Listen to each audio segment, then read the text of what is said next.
This episode of PSI Love You XOXO is brought to you by DollarShaveClub.com. See why over 3 million members like Tim Geddes love Dollar Shave Club. They're so confident in all the quality of all of their products, now you can get your first month of the club for free. Just pay shipping. After that, it's a few bucks a month, no long-term commitment, no hidden fees. Get yours at DollarShaveClub.com/love.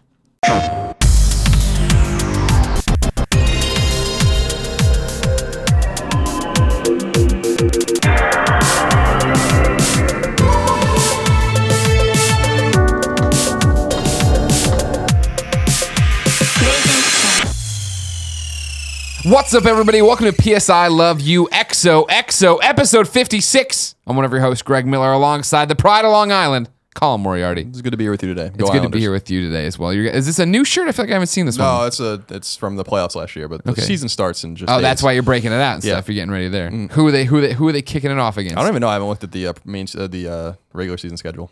Interesting. It was announced. So.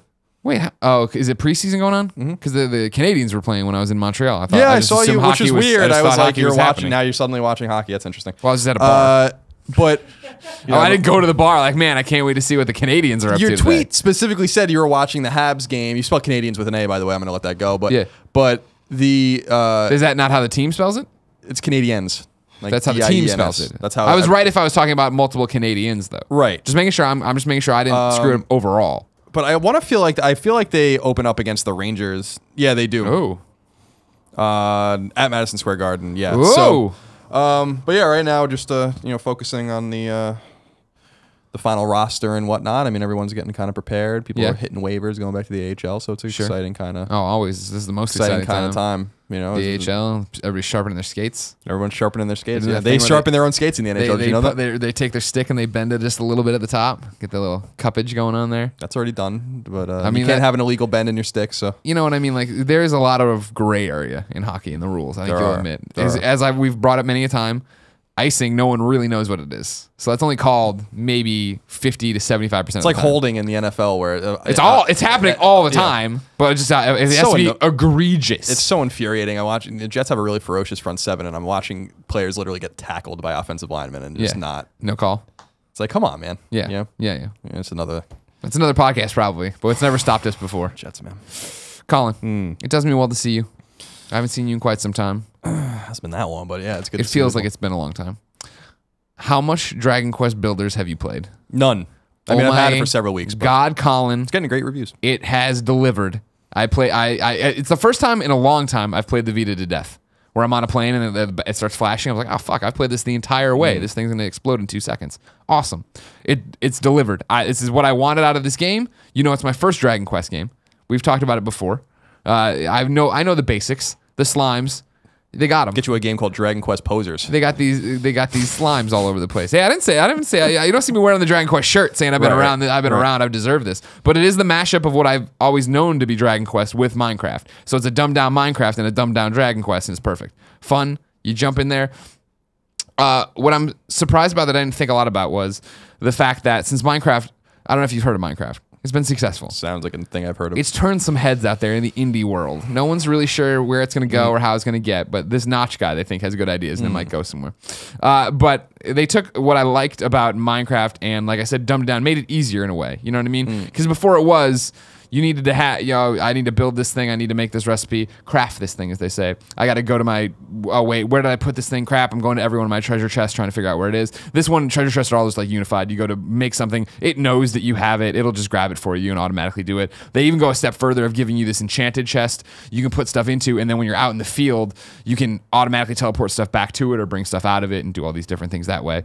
But it's weird to play it and have the RPG mixed in with it and have it be this, open world is how they describe it as. And of course, it's very basic. You know what I mean? You have so far, I'm 5.5 hours in maybe.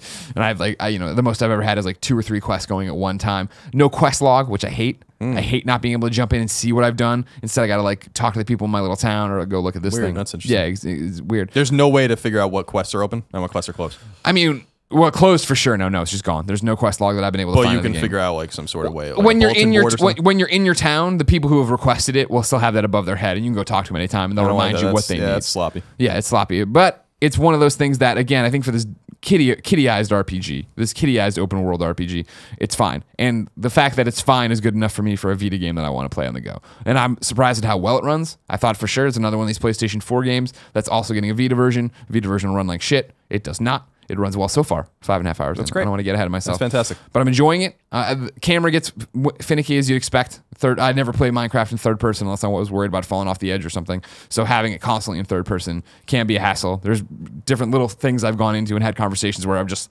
looking at the back of the building I'm in. Can't see what's happening inside. Yeah, Dragon Quest in third person makes sense. So yeah, no, that's the thing. It's the mix up of what I expected from Dragon Quest and then this fun Minecraft or whatever. But I love it. On the Vita, it's ready to go. It's sucking at the time. This is the problem I had with, I felt, I love Minecraft. I played a lot of Minecraft Vita in particular. And for me, it being a story horror, like we always talked about, just having it be on me was always that thing of like, all right, I'm going to build this building and do this thing, and then I get distracted and do something. But I'd eventually come back and finish the building and then be like, all right, I made this 9-story structure that can store all this shit. Now what the fuck am I going to do? Yeah. You know what I mean? Now actually having like the carrot at the end of the stick, getting different costumes, having a bunch of annoying motherfuckers who want me to build them their own personal rooms, which I think is a bit much. Just sleep with all the other people in the town. I'm making the room. Just go in there and sleep with them. You don't have to fuck them. I'm only giving you a single twin straw beds. I'm not expecting you to go down and go have the sex out with each other in there. I'm just saying sleep there before you go back and learn about building, because that's why I'm the master builder here. Got to learn about building. You got to learn about building in this one. But I'm happy. It's the first. And I'm not racking my brain too hard here, but it's the first Vita game to deliver in a while of exactly the experience I wanted from it, if that makes sense. You know what I mean? Like, sure. It's one of those where this is exactly what I thought this game was going to be, and now I'm totally addicted and can't wait to play more of it. Maybe we'll get you a real Dragon Quest game one day. When they come to Vita and they have trophies, I'm in. And this also seems like an obtainable plat. However, and this might be the fact that, again, it runs well so far on the PlayStation Vita version. It is one of those Vita games where I can't look at the trophies when I'm in the game. Yeah, that's annoying. It's annoying, but I understand. Mike Bithell's talked about it before. He has to do what he's got to do. Yeah, you got to do what you got to do. Yeah, that's fine. So if you're not playing Dragon Quest, what have you been playing? I've been playing a lot of games. Paramount amongst them is Mafia 3, which I've probably played waiting with bated breath for. Probably played about between 20 and 25 hours of the game. And so that's probably one of the games I played the most this entire year in terms of hours. Sure, you've been looking forward to almost any game. We've been looking forward to it, but you were the only one home this weekend. God, fuck it. I can see why 2K held back on it. I really thought that this game was going to deliver in a major way, and it just isn't. I think that the consensus amongst some of the things I've seen people kind of chattering about is it's just disappointing. Like the storyline and the performances in Mafia 3 are fantastic, and they are not equivalent to everything else in the game. So like they have this really, really great main character in Lincoln Clay, a black Vietnam vet, 1968 New Bordeaux. It's a New Orleans kind of facsimile. I'm going to spoil the first couple hours of the thing. So if you guys don't want Mafia 3 spoilers, which I respect, then you might want, because I didn't know this was If you're watching on YouTube, I'm going to pat my head. And when we're done with Mafia 3 spoilers, I'll pat my head again. So you can mute until you see the second head tap. If you're in a car driving, fuck you. You should have watched it on YouTube. So Lincoln Clay has this surrogate father named Sammy, who runs this club and is kind of like a low-level like gangster. Can I make an educated guess right off the bat? Is Sammy played by Dave Fennoy? Because somebody texted or tweeted me saying, maybe. "Hey, Dave I can't Fennoy's figure that shit up." Whatever. I hear Dave Fennoy might be in this game. What if Dave? And Sammy has another son named Ellis or whatever. Anyway, they all Lincoln comes back. He's basically like a pretty well-respected soldier in Vietnam. He's actually like in like special operations. He's done a lot of fucked up shit, and he comes back and finds out that his surrogate father basically is in trouble with like the Italian mob or whatever, or like that. Not really the Italian mob, but the high ranking like Southern mob or whatever. And push comes to shove, they kill Ellis, they kill Sammy, which I didn't expect, because you're kind of getting close to these characters in the first couple hours, and maybe people knew that, but I've not been paying attention to this at all. Once I knew it was based what the story's about, I'm like, I'm good. I didn't want to have anything spoiled for me. And so it opens up this story of revenge, which is awesome. So like it's all about getting to this guy Marcano, who's like the high level mobster. Underneath him are a bunch of capos, and then like 3 capos, and then underneath them are a bunch of lieutenants. And the idea is to like pick them all off one at a time. You pick off 2 lieutenants, you get to the capo that's underneath, like above them and stuff like that. And it's a nice little organized story of revenge. Like he doesn't really have any other goal other than to fuck these guys up as much as possible, to hurt them as much as he's hurt him, like through killing these people or whatever. And so I like the story. He works with like pretty closely with the CIA agent, and that like worked with him in Vietnam and such. There's like a lot of great characters. The 3 people you meet, you meet this guy named Burke, who's like an Irish mobster. You meet Cassandra, who's like a Haitian mobster, and you meet Vito from Mafia 2, who is the protagonist of Mafia 2, and he's like one of your like lieutenants now. So the stage is set for like something really cool, and then when you play the game, you realize like it's not good. Like the real quick, are we done with story spoilers? Yes. So thank you. The gunplay is fine, right? The driving is fine. It's just that there's like a bunch of technical issues. Like what? The game's what does that mean? Boring, and so lighting's all fucked up in the game. Anyone who's played it, like, it's totally fucking botched. Okay. I don't know how. I've never seen a game with lighting this fucked up in my life. The sun comes out, suddenly you're blinded. The sun goes down, you can't fucking see anything. You're outside at dusk and there's like a little light, you run into a building with lights and you can't see. Yeah. Like there's all this, I'm like, what the fuck is going on in this game? Like I can't see where, like, I'm running around playing it very meticulously. I'm actually like not, I'm only like maybe a third of the way through the story because I'm collecting every Playboy magazine. No, I like a lot of the things I'm doing aren't even tied to trophies. It's just, this is how I play these kinds of games. Yeah. I'm collecting every little fucking item in the, like just really taking my time. That's the way I like to play these games. And so I'm like running around sometimes for like a whole day-night cycle, and suddenly I'm like in the bayou in the middle of the dark. I can't fucking see what's going on. Now I understand that like maybe that's realistic, but I'm like, this is a little. Sometimes you look at the sky during dusk and dawn, and it looks like a hellscape. Like the clouds don't render properly, and it looks like Satan's about to land. Like the colors are all fucked up. It's like you're on another planet. The sun's coming up. You're like on Mercury, getting blinded by this. I'm like, this is so weird, and I've been reading about it. And some people have been making the same complaints. No, there was a great GIF on Reddit today of them driving the car in Mafia 3 on like an overpass, and they just took a hard left, and when they should have fallen, they just flew. The car just drove like as if it was on like, you know, an invisible airport or road. See, the game has a bunch of these really nice ideas, and very few of them are executed properly. For instance, there's a cool idea where you go to call boxes like attached to certain buildings, and you like hack them basically by finding these like radio components and like moving them around. It's a very easy thing. You just hold square and it happens. And this shows you all the collectibles around the area, and then also like gives you a little insight into like the story, what's going on. It might help you like if you're trying to take over a racket or whatever. But like, it's just boring. Like you do this over and over again, and it's just boring. There's all these collectibles. It's not like a Ubisoft Far Cry thing where it's like satisfying. I don't feel like it's satisfying at all. I mean, I don't think it's anything like Ubisoft. What Ubisoft does. There's just really one of the cool things in the game that I think is kind of understated is when you commit a crime, the cops react quickly if you're in a white affluent area, and they don't care at all. Like they won't even show up. Like the radio dispatcher you can hear for some reason comes up and is like, if you guys want, go take a statement. Someone hijacked a car in this black neighborhood. But if like you hijack a car in a white neighborhood, they're on you like that. Sure. I think it's a really cool idea. The cops are annoying. Like whenever you commit a crime, whenever you break into a car, almost always someone's reporting you to the cops, and then they run to the phone and they call the cops, and you just drive away. But like the cops are like finicky in the game. Like they don't pay attention sometimes. Other times they do pay attention. They're easy to lose. Sometimes like you just run. Yeah. You know, like and just out of the circle and then just hide. And then they go away.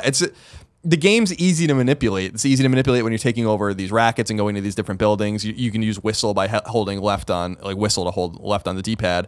Calls an enemy towards you, stab him in the fucking neck, drag him behind. Whistle the other guy who's talking to you, just stab him in the neck. Everybody get everybody.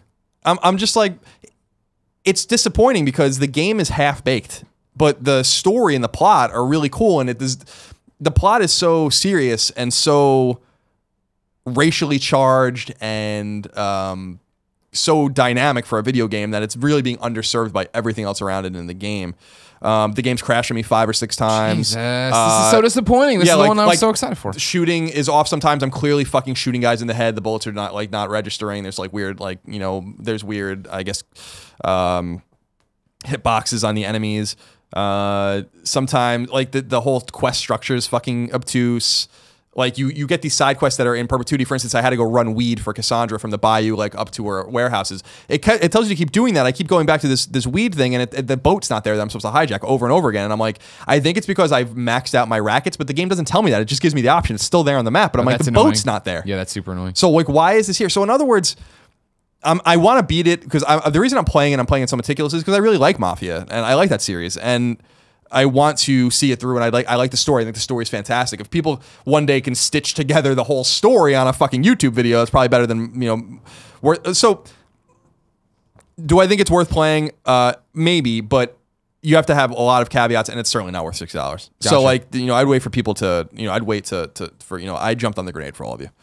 Some people out there are going to like it, but I mean, I'm seeing a lot of the same complaints. It's just boring. It's just contrived and weird. Like, there's just so many better games like this. It's funny because I saw Marty tweet about it. I guess he might be reviewing it for IGN. He said something like he's 25 hours in, he's enjoying the story, enjoying the game, and like the complaint he called out in the tweet, of course, just a tweet, was that it's mind-boggling. There's no fast travel in the game or something. Yeah, there's no fast travel in the game. The game's pretty huge. Like, you go into the bayou a lot. See, this is what's cool about the game is a lot of the crime takes place in the bayou. Like, they're running drugs from Haiti and from Cuba, like smuggling things from Cuba there. They're like, they have there's like a whole racket of people that are like use chemicals to like get rid of bodies and shit. There's like a lot of cool things in the game, and so you're constantly going down there and then all the way back up the map, and it is annoying, but I understand maybe why that doesn't exist. I don't know. It's just half baked. Like, and that sucks. The important thing to know about Mafia 3 is that the guys that were making Mafia 2 were making Mafia 3, and then that studio was canned, and it seems like they just started the game again. So this maybe wasn't, I don't know for sure, but wasn't maybe made in a lot of time, or they kind of scrapped it together. When two studios are working on a game and one's working on it for the first half and the other's working on the second half, it doesn't typically work out very well. So it's fine. Okay. It's not bad. Yeah. It's not even okay. It's just, it has a bunch of technical issues. My cover's been blown because the circle button by the way, that's the other thing. The takedowns just with my knife. I've killed hundreds of people in this way over and over again. It's just not a satisfying game. I don't feel like, it's not like Far Cry or something like that where I'm like, when I take over a compound, I'm like, really had to work for that or whatever. It's just the same thing over and over again. What you're talking about, I mean, the way you described it sounds like a mid-tier PS3 open world game. You know what I mean? Where I remember like, this is Wheelman, jumps to mind, right? I'm just like, all right, well, whatever. I'm going back. I'm doing this. I mean, Wheelman was bad, but there, you know what I mean? In terms of like, I'm just going to milk the system over and over again, whether it be I'm running drugs, whether it be I'm going to stealth attack everybody where I'm going to be, I'm going to run and hide in a bush to get these cops off my ass. Yeah. And it's like, one of the cool ideas that they had, I think, which I again, they just botched, is like the idea of like ruining the take of the particular racket so that it calls them out, and then the bosses are called out because they're curious what's going on, and then you take them all down. So what I mean by that is like a racket might be making $50,000 worth of take, and you have to destroy things that they own or kill their people or kill their commanders or whatever. And that's a cool idea, but it's just like they're just leaving money around. Like there's just stacks of money on a shelf outside, and you just take it, and that's $250 off the racket. Killed this guy, $50 off the racket. But then I blow up these barrels, $10,000 off the racket. They had all the money in barrels. And the weird thing is that there's way too much shit to do to get the money down. So there's like, I just did this thing where I'm like, there's these guys running guns, and you have to go destroy their gun shipments. And there's like 4 of them, but you only really need to go to 1 of them and then a little bit of the second one to take the money all the way down. And then if you go and report that stuff, it's like, well, we'll remove the rest of the shit, and you could just proceed with the story. I'm like, no, but there might be money or interesting things there. And I go, but there's nothing there. The game's not well designed. And it's a shame because someone is like, I have these 5 great ideas. The cops are not going to respond to you if you're in a black neighborhood. You got to really whittle these guys' monies down so that you call them out and you can commit. We have this really cool stealth system, and the music's great and all that, but nothing is like executed right. That sucks. And so it's not bad. It's not, like I said, it's not bad. It's not even okay. It's just like Mafia 2 had these glaring issues, but the story was great. Mafia 3 has these glaring issues, but the story was great. It's like, okay, really? And Mafia 2 came out 6 years ago. Yeah. So I just feel like missed opportunity. Buyer beware, man. That's all I'm saying. All right. 5 hours I spent with Tomb Raider. Oh yeah. Much more positive. Oh, Tomb Raider's awesome. Tomb Raider's fantastic. Yeah. I said to you from the outset when I was playing it, poor man's Uncharted. Absolutely stand by that. But that's really like comparing platinum to gold or something like that, right? Like, sure. When you get spoiled playing Naughty Dog games and you're playing a game that is trying to copy a Naughty Dog game in some respects, which it clearly is, and there's no storytelling for sure. Yeah, there's no shame in that. Yeah, you notice the little things that are missing. That the animations are a little off. Yeah. It doesn't look as good. It's not as well written. It's it's a little off in all those respects. I mean, man, I love the fucking hook. You know? Oh yeah, I mean, well then you know how much I love Tomb Raider, and I'm super. I mean, I beat Rise of the Tomb Raider on Xbox One, but then I've started it here on PlayStation 4. But it's what we talk about when you're talking about like when we talked about Spider-Man and why that's my most anticipated upcoming exclusive. Right, is the fact that it's somebody getting to buckle down on one system. And when I put it on PlayStation 4 Rise of the Tomb Raider, even that opening cutscene when you're climbing up the mountain or whatever, I was like, this looked better on Xbox One last year. You know what I mean? It's just the fact that now they're trying to get it everywhere. I bet so they can't have eyes look exactly right and they can't have this look exactly right. But I like the idea, and I don't want. I know Uncharted kind of did, but not really. I like what I like about Rise of the Tomb Raider and its Switch is those open environments of coming into and then collectibles everywhere. It's like the opposite of what you're talking about. Collectibles in Mafia. Collectibles everywhere. I can go get this. I'm going to dig up some coins. I'm going to get my Greek maxed out. I'm going to run around and do all these different things and then progress with the story. That's the thing is that we were talking about with Mafia 3 and with Hangar 13, a bunch of half-baked ideas. With Crystal and with Tomb Raider, a bunch of really good ideas. And I can see that formula. I'm running around the big abandoned Soviet base right now. That's where I am. So I'm 4 or 5 hours into the game. I don't know. Yeah. And that's the point. You look at a mural, right? The mural gives you language skills. Then you read this thing, you don't have the language skills. You find the other things, you go back, you read it. That's how you design a game. Yeah. Right? Like that makes sense. It makes you feel like you're progressing and doing something. You're changing notes. The world. And not only are you changing the world's changing you. You're getting influenced by it. So, I mean, it's clear as day. I have not gotten through Tomb Raider. Maybe Tomb Raider turns into a fucking action or an adventure game somewhere through, or maybe it turns into a puzzle game. I have no idea. But assuming it's the same fucking game. Same thing the whole way through. And it's awesome. Then I'm being facetious, of course, but assuming it's the same thing, I mean, your money is much better spent with Tomb Raider than it is with Mafia. I can say that with absolute certainty. Yeah. I really, really liked what I played at Tomb Raider. I think it's really cool. I think Lara Croft's an interesting character in this. I think she's been an interesting character in some of the previous... Oh, but the stuff Crystal's doing with her has been on another level. I agree that Lara's been interesting from the get-go, but I think when Crystal rebooted it and came at it with this Camilla Luddington version from original Tomb Raider to now Rise of the Tomb Raider, I'm way more invested in her in terms of a story level and who she is and what she's doing, why she's doing it. And I think the motivation of Rise of the Tomb Raider being that she's trying to continue her father's work, right? And also that she got bit by the bug of tomb raiding in the first one, because that was not what she was really setting out to do. What she bit off more than she could chew there. It's cool. I dig that game. I think it's really cool. I'm looking for. See, I want to get through Mafia. I'm trying to get through Mafia, and I'm trying not to cut any corners. Like I want to play Mafia the way I play Mafia, so it's gonna take me a little bit more time to do that. But with this particular game, I'm looking forward to getting back to Tomb Raider because I really think that it's a special game. And this is old news to people. I played on Xbox One, but I didn't. So yeah. And then I messed around with some VR games. Super Hypercube is awesome. Yeah. Super Hypercube, it's like hole in the wall. That fucking, exactly. Spin the shape, get it through the hole, and then it gets harder and harder and harder. But from that perspective, it's cool. Like the game, looking around. Yeah, I dig that game. It put a smile on my face when I was playing it. So for people that are picking up PSVR later this week, definitely give that a look. I think that's worth a look. Thumper is really cool. Kind of a more abstract music game. I think they call it a music violence game or something weird like that.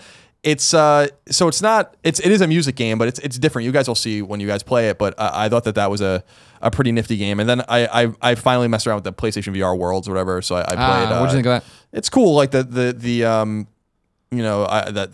going down into the shark tank or whatever. Descent. Yeah. I played that a long time ago. And that's the thing. It's like that's the one that I still feel like is tech demos. And I understand that Getaway. Gotta keep calling it Getaway every time now. I understand that the heist or whatever is longer, but it's still like, all right, cool. I'm behind a desk. The one game that's fucking cool, and I was reading Jim Sterling's review of this particular package. He didn't like it very much, but he and I agree that the one I wish I remember the name of the mini game.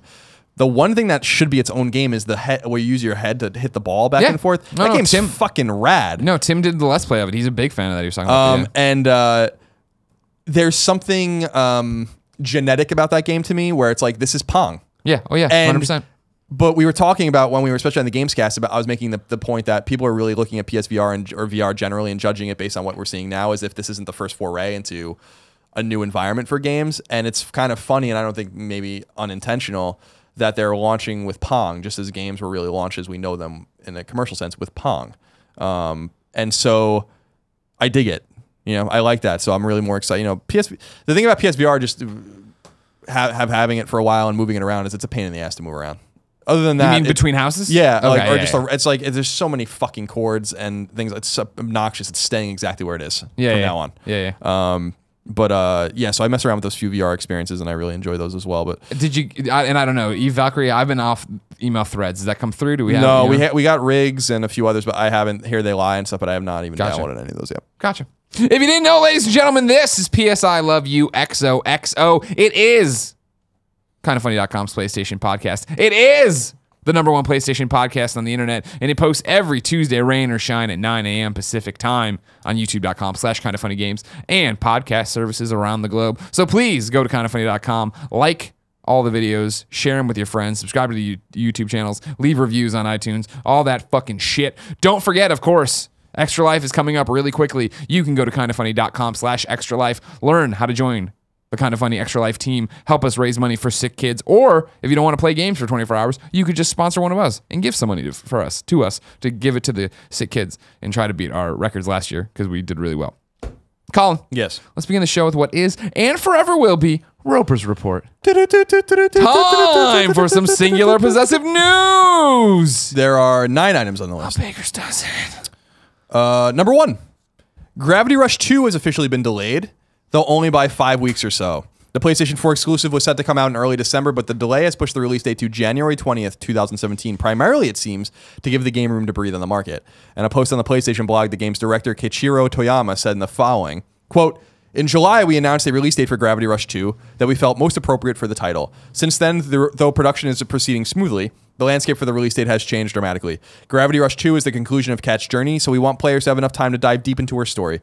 In addition, as a lot of work went into the online features that allow for asynchronous player interaction, we want as many people as possible playing the title at the same time. Thus, after careful deliberation, we've decided to change the release date. Gravity Rush 2 will now launch on January 20th, 2017. I would like to apologize to all those players anxiously awaiting Gravity Rush 2. After 4 years of development making a title we are very proud of, we want to release it at the very best time. In exchange for the longer wait, we have decided to release the premium DLC plan for the title free of charge. This additional story will take place in the world of Gravity Rush 2, and we think fans will have a lot of fun playing through it." The conclusion of Kat's story in its second outing. Yep. It's all right. Why don't we call it that? I wasn't really... it's more news that that's the last Cat game you're already saying. Was anyone really looking for the beginning or conclusion of Cat's story to begin with? I bet FKN Delays was he wrote into kindafunny.com/PSQ just like you can to get your question read, and he says, "Whoa, hey guys, Jesus Christ." After Sony's third delay in a little over a month, just think about how absurd that is. I'm here for another rant. So here's the thing. I can understand the delay for Gravity Rush 2. The used wording makes it pretty apparent that they want to get away from Final Fantasy 15 as well as The Last Guardian, which I don't think is a bad decision.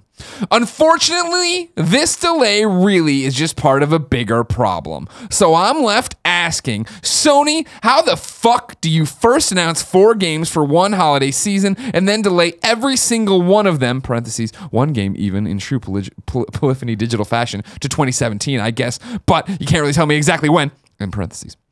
I don't want to use that word because it seems like me as an outsider harshly simplifying the situation, but this is really starting to reek of incompetence. That, or Sony just doesn't give a fuck about releasing games during the holidays, in which case I would have a message for them. You might be able to pull this in 2016, but if you try to go into holiday 2017 against the Scorpio and the NX with nothing but, hey guys, we have COD maps early again, then you're gonna bomb hard. So make sure you have some heavy hitters actually coming out in the last 3 months of 2017, or else you won't even be in the conversation during the holidays that year. Anyway, guys, what do you think about this whole delay situation? And what do you think 2017 will look like? Fucking delays. He's right. Do you think it's incompetence? Yeah. But I also think that I got to give it to him for this one, to Sony. They're not bullshitting around. They're saying like the game's gonna get buried, and we all know that, so we're just moving it. It's gonna be done. Yeah. But and it's probably done now, but we're moving it because Final Fantasy 15 is coming out 4 days beforehand or 5 days beforehand, and The Last Guardian, inexplicably, even though we fucking published both of them, they were originally going to come out 3 days apart from each other, and that's just inane. So they were like, well, we can't possibly delay The Last Guardian again. I wish they would because it would be funny, but yeah. they can't possibly do that. So they're going to just delay Gravity Rush and sacrifice that. But he's right. Horizon was supposed to come out this year. Gran Turismo was supposed to come out this year. You know, it's getting kind of silly. Well, we have a follow-up question. Not as angry. Okay. Sneath writes in, to kindafunny.com/PSQ, just like you can to get your question read. It says, with the recent news of Gravity Rush 2 being delayed, and of course just about every other exclusive this fall, I was wondering if we are seeing a shift in the ideal release window for a game. I understand that delays are now part of the industry, but I think there is something to be said about the 2017 winter lineup of exclusives. Do you think this is strategic on Sony's part? Could it be that fall is no longer the most successful season for games? Thanks for all you do, Alex. It's possible. I mean, let's answer the first thing first. Sure. Gravity Rush 2, so I'm giving to them. Delaying Gravity Rush 2 is smart, and I would have done the same exact thing. The thing is that they published Gravity Rush 2 and they published The Last Guardian, so they didn't need to fucking move the release dates around like that. Yeah. You know? So your point of the incompetence is that someone somewhere saw both these dates, and why didn't they think about this 6 months ago and not right now? Right. It's absolutely the dumbest shit I've heard in a long time. And I think we can all agree on that. I don't think that's a really controversial thing to say. But the thing is that they couldn't move The Last Guardian any further into December. They were running out of time and space with that game, and they needed to give it more time and space. So they were shit out of luck. But the main thing he's saying is right, the first question, in that they just are fucking up over and over again in the holiday season. Yeah. That's our perception, right? Uncharted, missed. The Order, thankfully, missed, right? Gran Turismo, missed. Horizon, missed. Infamous, missed. Drive Club, delayed a year. Then still broken when it came out. Okay, good. Everyone's doing great work. Now, we haven't had really a good, robust first-party lineup since the console launched in the holiday season, which is like Knack, which wasn't very good, but Killzone, etc. Sure. Resogun, of course. Not first-party, but exclusive. Yeah. So I understand the anger, because I think it's the anger a lot of gamers are experiencing right now. Per the second question, it's possible. It doesn't matter anymore. It's possible. The anger, I understand the anger. I remember being on the outside, being a kid, I'm using it loosely, but where I would ask for games for Christmas, right? The ones that I wanted but didn't save up for or couldn't buy at the thing. I understand wanting to get those Christmas gifts out of the way or holiday gifts out of the way. But does the holiday season matter anymore? I mean, because what we've talked about now for 2 consecutive years is the fact that why was Sony worry about the holiday when they continue to sell PlayStation 4's hands over fist? Yeah, it's not affecting their bottom line at all. It's entirely possible. I think that they might have compelling data that indicates to them like what PS4 players are going to buy consoles for and what they're interested in right now.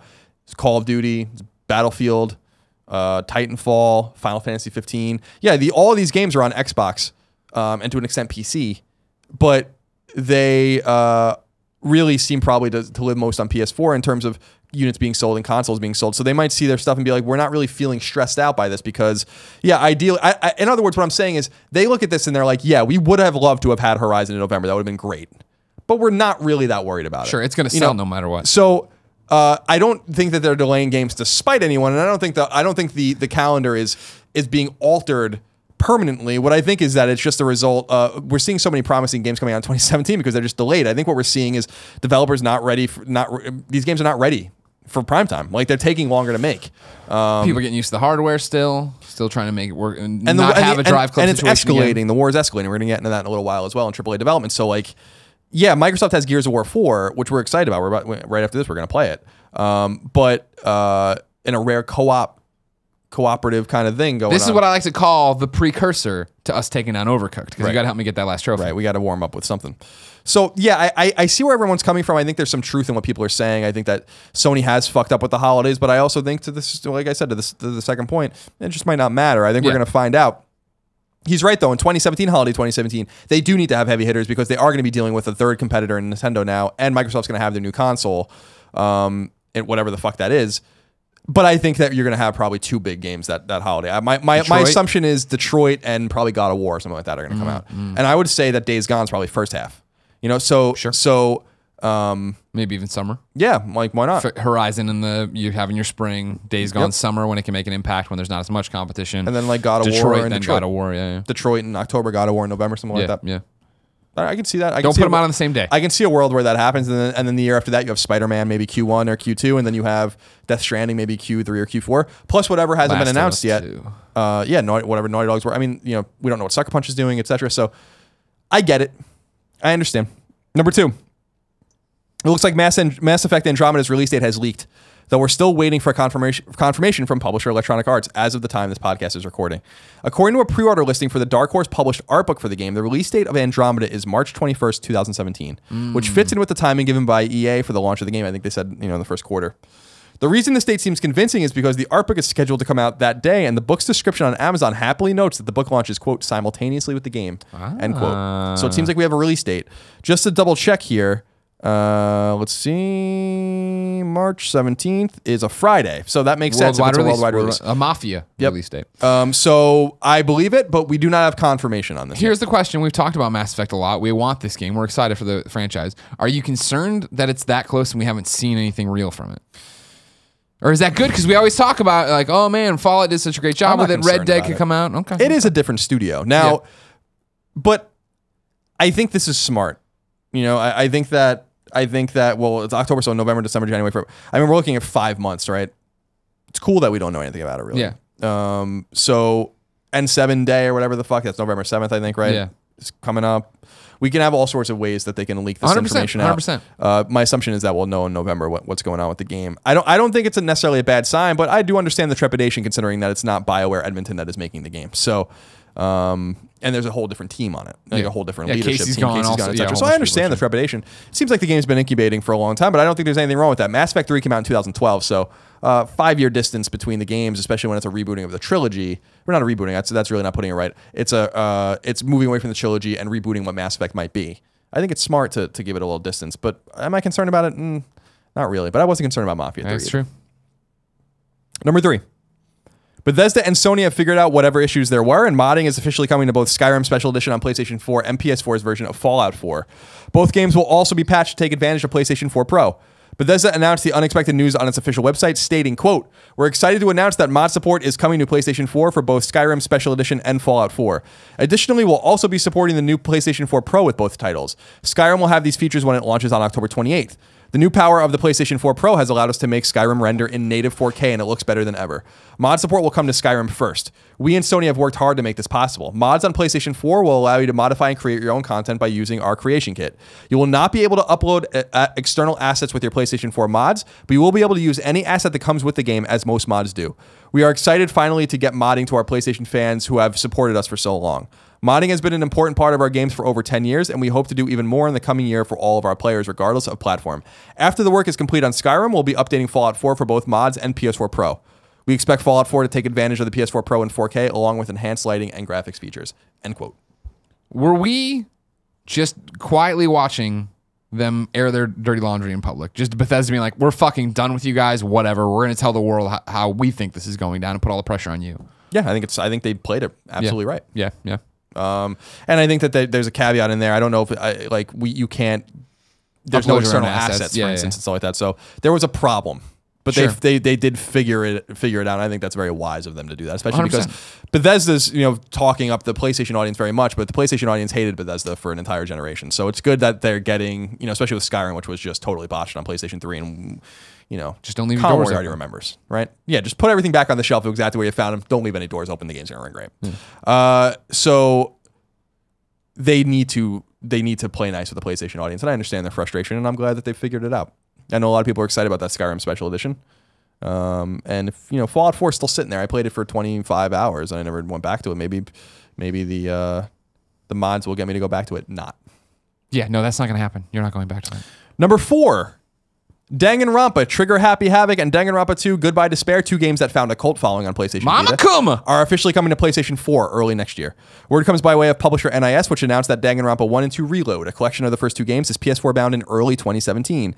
This makes sense, as word is Danganronpa 3 will be on both PS4 and Vita from the get-go. So this is a nice little way to, my assumption Danganronpa 3 fall. So, Danganronpa and Danganronpa 2 actually came out forever ago on PSP in Japan. So of course, this has been incubating for a while. But I'm excited to see how this is received on PS4, because these games, I don't want to mince words here, are fucking awesome. What's interesting for me is the fact that I would have, maybe I'm just, we didn't go to business school, we always say. I would have held off on this to give Danganronpa 3 on PlayStation 4 a better chance at even greater sales. Because I feel like this is a Persona situation where the lead up to Persona 4 Golden, enough people had been turned on to the franchise of Persona and were talking about how great it was that when we finally got Golden, that was so many people's entry points. So many people jumped down and were like, man, this is fucking amazing. And that put Persona, I feel, on another level, that now we're at Persona 5, where if you didn't play it on Vita, which a lot of people didn't, obviously, you're fucking losers. Dorks! You're hyped for Persona 5. I feel like this could have been the same situation where Danganronpa gets talked about a fucking lot. You know what I mean? And I'm talking about in our Western audience, not even leaving Japan out of it, where you go over and there's Mama Kumas everywhere. I'm talking about like when we go to conventions and you see people dressed as Mama Kuma and you bring up Danganronpa. He knows it's Monokuma, by the way. He just says I do, yeah. I just do it to get on big old Colin Moriarty's nerves over here.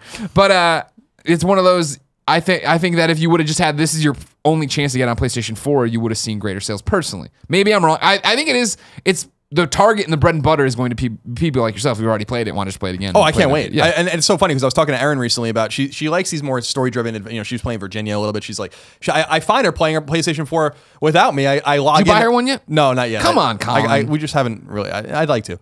I will. But we've, you know, I go on my PS4, which I've left asleep, or I was just turning on, and her name is for. I'm like, oh, what are you doing? You know, right. And I was telling her about these particular games. She doesn't really want to play on Vita, so I was excited. I was excited about this. For that, here's the other side of this argument I think that you're making is that I don't know that it matters when they release them because people are going to buy them. They're going to be interested in what I think would be really the smart play. It might be the calculus is, say, Danganronpa 3 is November 2017. October 2017, Danganronpa 1 and 2 are free now on PS Plus. You know, you've made your money in the beginning. You don't have to sell them again. You want people to play Danganronpa 3, make it free. And I think that there's some calculus in the thing about it is I understand your calculus and I agree with you. I think you might first off alienate the people who bought it right away, but then also I think that Danganronpa not a game for everybody. And I think there's enough people who would jump into 3 to try it, not realizing it wasn't for them, that if they got it for free, even if they get it in this collection, they're like, oh, this wasn't really my. Oh, it's too good. It's too good for me. Danganronpa 1 and 2. Too good. Can't play Danganronpa 3. All this fucking text. Too funny, too well written. All this fucking text to read. Monokuma, too good of a character. Number 5. It sounds like Sony is bullishly moving forward with PlayStation VR iterations, at least according to an interview IGN conducted with PlayStation's Sean Layden. And there's a typo here. Where's Richard Marks? Where are you hiding? Layden told Endless Summer Nights Richard Marks or Dr. Richard Marks? Dr. Richard Marks. Layden told the site that Sony is, quote, constantly iterating and innovating our hardware almost the minute that we delivered the first, ellipsis. When you deliver Unit A Prime is already in design. You can look at the first generation of the product and see the future about where you want to go, end quote. Layden notes that, quote, there are certain technologies that we need to incorporate, end quote, into future PlayStation VR revisions, in addition to, quote, certain technologies that don't exist yet, end quote. So that's exciting.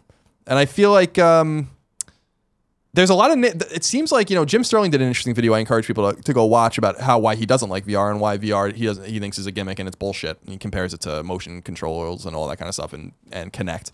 And I don't see it that way, and I don't want to go further into that because I've talked about it so much. You guys can listen to the Gamescast or whatever. But it seems like there's a lot of people rooting against this technology, and I don't really quite understand that. And I'm not saying Jim's one of them. I'm just saying generally that the people just seem to be rooting against technology. I don't understand. But I really do believe that this technology is here to stay. And whether or not it's this ubiquitous thing, I don't know. But I'm glad that they're bullishly doing it. I still think Sony was very wise to get in on this. I really do believe that. So where's the Vita 2? You're so bullish. Release it, Layden. We know it exists. Send it to us. 2 triggers. Number 6, it sounds like Amy Hennig was working a whole lot when she was at Naughty Dog, crafting the Uncharted trilogy, as well as the original version of Uncharted 4. Games Industry International relayed an interview Hennig gave an Idle Thumbs podcast in which she discussed the arduous situation at Naughty Dog in terms of hours worked and personal sacrifice. She had a lot to say, and here it is. So I've actually kept the story open on my browser here. There's a lot to say here. The story is by Matthew Handrahan at Games Industry. Made up name.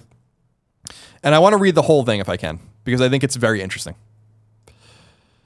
It says, with a CV that includes Crystal Dynamics, Naughty Dog, and now Electronic Arts, Amy Hennig has worked in AAA console development for more than 20 years, but reaching that cutting edge and staying there demands significant personal sacrifice, and Hennig believes that AAA industry has reached the point where something's got to give.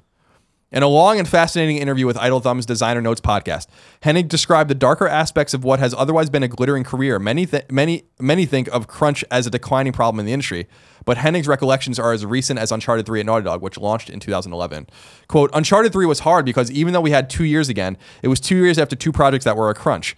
And it was a time when we were also trying to grow the studio and split into 2 teams and deal with all the recruitment issues that went into that, and try to figure out what to do in the face of the success of the second game, and still only have 2 years with all those challenges. It was a tough one." End quote. While not every factor that Hennig mentioned were essential to making Uncharted 3, the need to grow and expand while still meeting a rigid production schedule will be familiar to many AAA console studios. In addition to this, Hennig said generating new ideas became more difficult with each new game, and each new game brings more scrutiny from an ever-growing number of opinionated stakeholders. As a director and therefore one of the most senior members on the team, Hennig recalled still working on the previous game, quote, bug fixing or whatever, writing the strategy guide, end quote, when others were returning from their vacations, quote, all refreshed and ready to go, end quote. When Soren Johnson, the designer of Off-World Trading Company and the host of the podcast, asked Hennig how difficult AAA development was on a personal level, Hennig replied, quote, really hard. The whole time I was at Naughty Dog, 10.5 years, I probably on average, I don't know if I ever worked less than 80 hours a week. There were exceptions where it was like, okay, let's take a couple of days off, but I pretty much worked 7 days a week, at least 12 hours a day, end quote. And the 7-day working schedule wasn't limited to people on Hennig's level. Johnson posited that weekend work wasn't generally the same and asked how much of Naughty Dog's team would be present, quote, a lot of it. I mean, Naughty Dog is pretty notorious for the amount of crunch, but obviously in a leadership role, you try to do even more, end quote. This is particularly revealing given that in an interview earlier this year, Uncharted 4 director Neil Druckmann said that the crunch partially informed the themes at the heart of the game. Last year, an IGDA survey showed that increased awareness of crunch as an issue hadn't prevented 2/3 of developers from working under those conditions. While Hennig admitted that she wouldn't change anything that meant she hadn't made games like the Uncharted series, she admitted to having a clearer view of the issue when looking at the experiences of other people. When asked if making AAA games was worth the lifestyle that goes along with it, she replied, quote, I don't think so, end quote. And then she goes on to say, quote, there's people who never go home and see their families. They have children who are growing up without seeing them. I didn't have my own kids. I chose my own career in a lot of ways, and I could be single-minded like that. When I was making sacrifices, did it affect my family? Yes, but it was me. But it was primarily affecting me, and I can make that choice. But when I look at other people, I mean, my health really declined, and I had to take care of myself because I was like bad. And there were people who collapsed or had to go check themselves in somewhere when one of those games were done, or they got divorced. That's not okay, any of that. None of that is worth that. We have to get our act figured out as an industry, and the problem is that the ante keeps getting upped. It's an arms race that is unwinnable and is destroying people, end quote. And then she asks, quote, how can we make games like this in a way that is sane and responsible and ethical because we're not doing it right now, end quote. And yeah, there's more. I mean, there's a lot more here. You need to read it. It's a great article. It is a really interesting article here, but I don't want to go too much. I mean, you could go listen to the podcast as well. Throw idle thumbs some downloads. Obviously, a hot topic over at kindafunny.com/PSQ. Wheedleface writes in and says, recently Amy did an interview with Idle Thumbs during which we spoke out about all this stuff. I can't help but feel like there has to be some sort of solution if the industry doesn't want to drive its leading talents away forever. My question to you is this. What do you think, if anything, the games industry as a whole could do to lessen the amount of stress put on developers? Should they charge more for their games in hopes it will result in more money to hire more staff? Is it an issue with the development cycles and the expansion of studios that should have a new AAA game every few years? Or is it just the nature of the beast? Wheedleface. We're not developers. Important to put out there. We've never run a studio.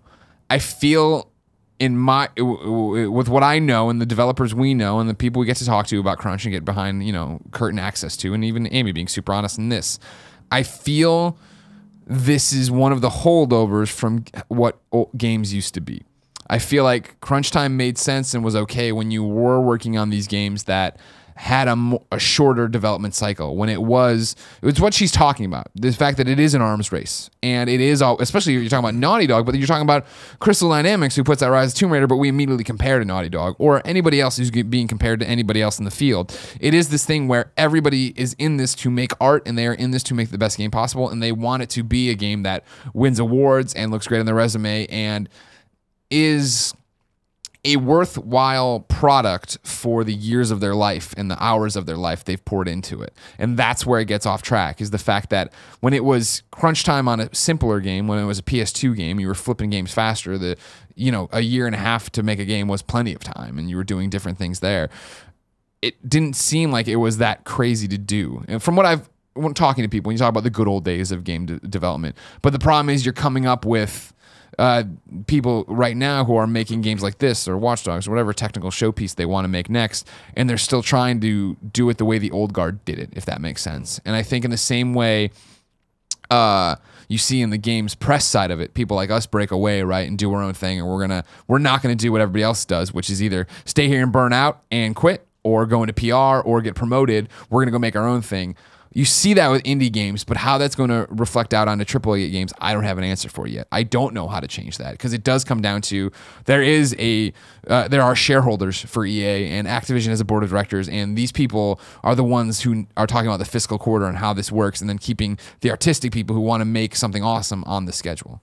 Yeah, I feel like it's a multifaceted and complicated issue that we don't quite grasp because we're not in the trenches. But I do think that I was talking about this on Colin and Greg last week, which was, I think part of it has to be mismanagement. Like, I just refuse to believe, I refuse to believe that you cannot make a game in 3 years at a AAA level and level it all out and schedule it all so that it ends in 3 years. I refuse to believe that that's not possible. Now, I understand the argument against that argument, which is that, like, you're a creator, it's art, it's not like math or something like that, so there's no right or wrong answer necessarily, and as the game develops, you see problems and then it's never done, right? Like, and you just put it out where it is, and that's fine. But like, you have to kind of, within the confines of things, like, work like other industries work. I'm not going to say that movies aren't delayed. I'm not going to say that books aren't delayed. I'm not going to say that things aren't complicated. I just think that there's a massive mismanagement problem with directors and producers in this industry at a AAA level, because otherwise, do you think they're giving too much slack to people? I don't know. I don't know. All the game developers I know are very hardworking and industrious people, so I don't know that anyone's slacking. I just think that they're biting off more than they can chew, or the release dates are too flexible or whatever. And to be 100% clear, I'm not saying people are slacking off. I'm just saying that somebody's coming in like, hey, we need 3 more months because we could nail this, and them going, okay, I believe in you, let's do it. It's possible. I just feel like that's there's a problem, but it has to start at the top. The solution has to start at the top to say, like, we want the best game out there as we possibly can get. Even in the post-patch world where we can fix things that are wrong, we want to put our best foot forward. But is the Metacritic score of a 9 worth the fucking sanity of everyone in the studio, or can we get away with an 8? Yeah. Like, it's a you know, if you give Spielberg 10 years and $1 billion, I bet you he makes a pretty fucking good movie. But you know what? Spielberg can make a pretty good movie with a fraction of that budget and a fraction of that time. You know?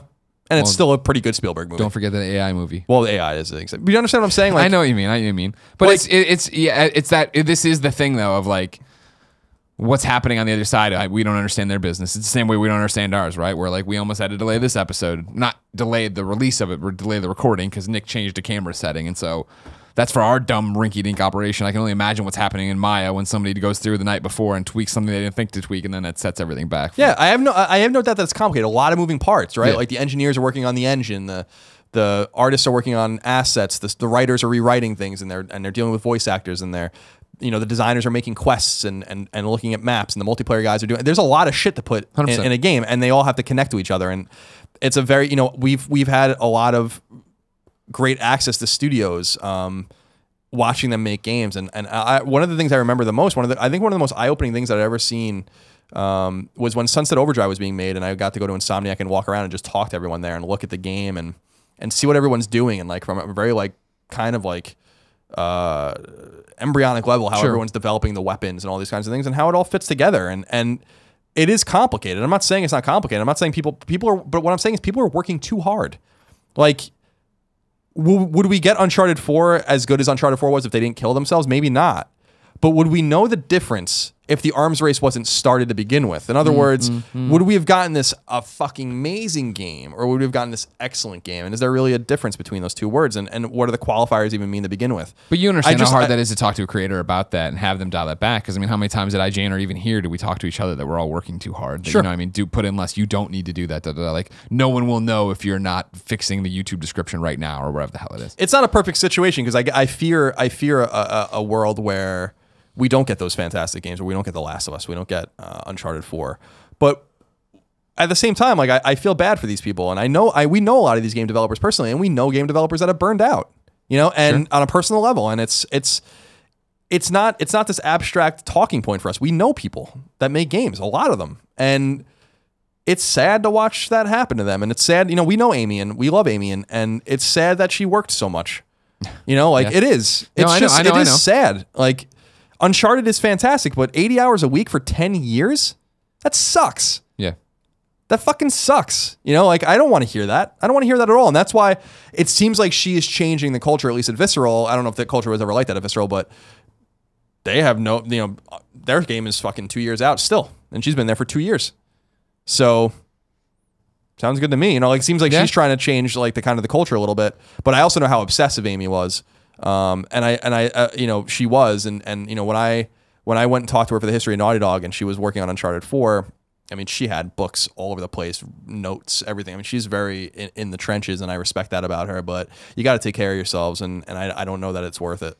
That's all I'm saying. They're video games. You know, like, it's not worth killing yourself over. Number 7, Tales of Berseria. The 16th main game in the Tales RPG franchise has an official Western release date.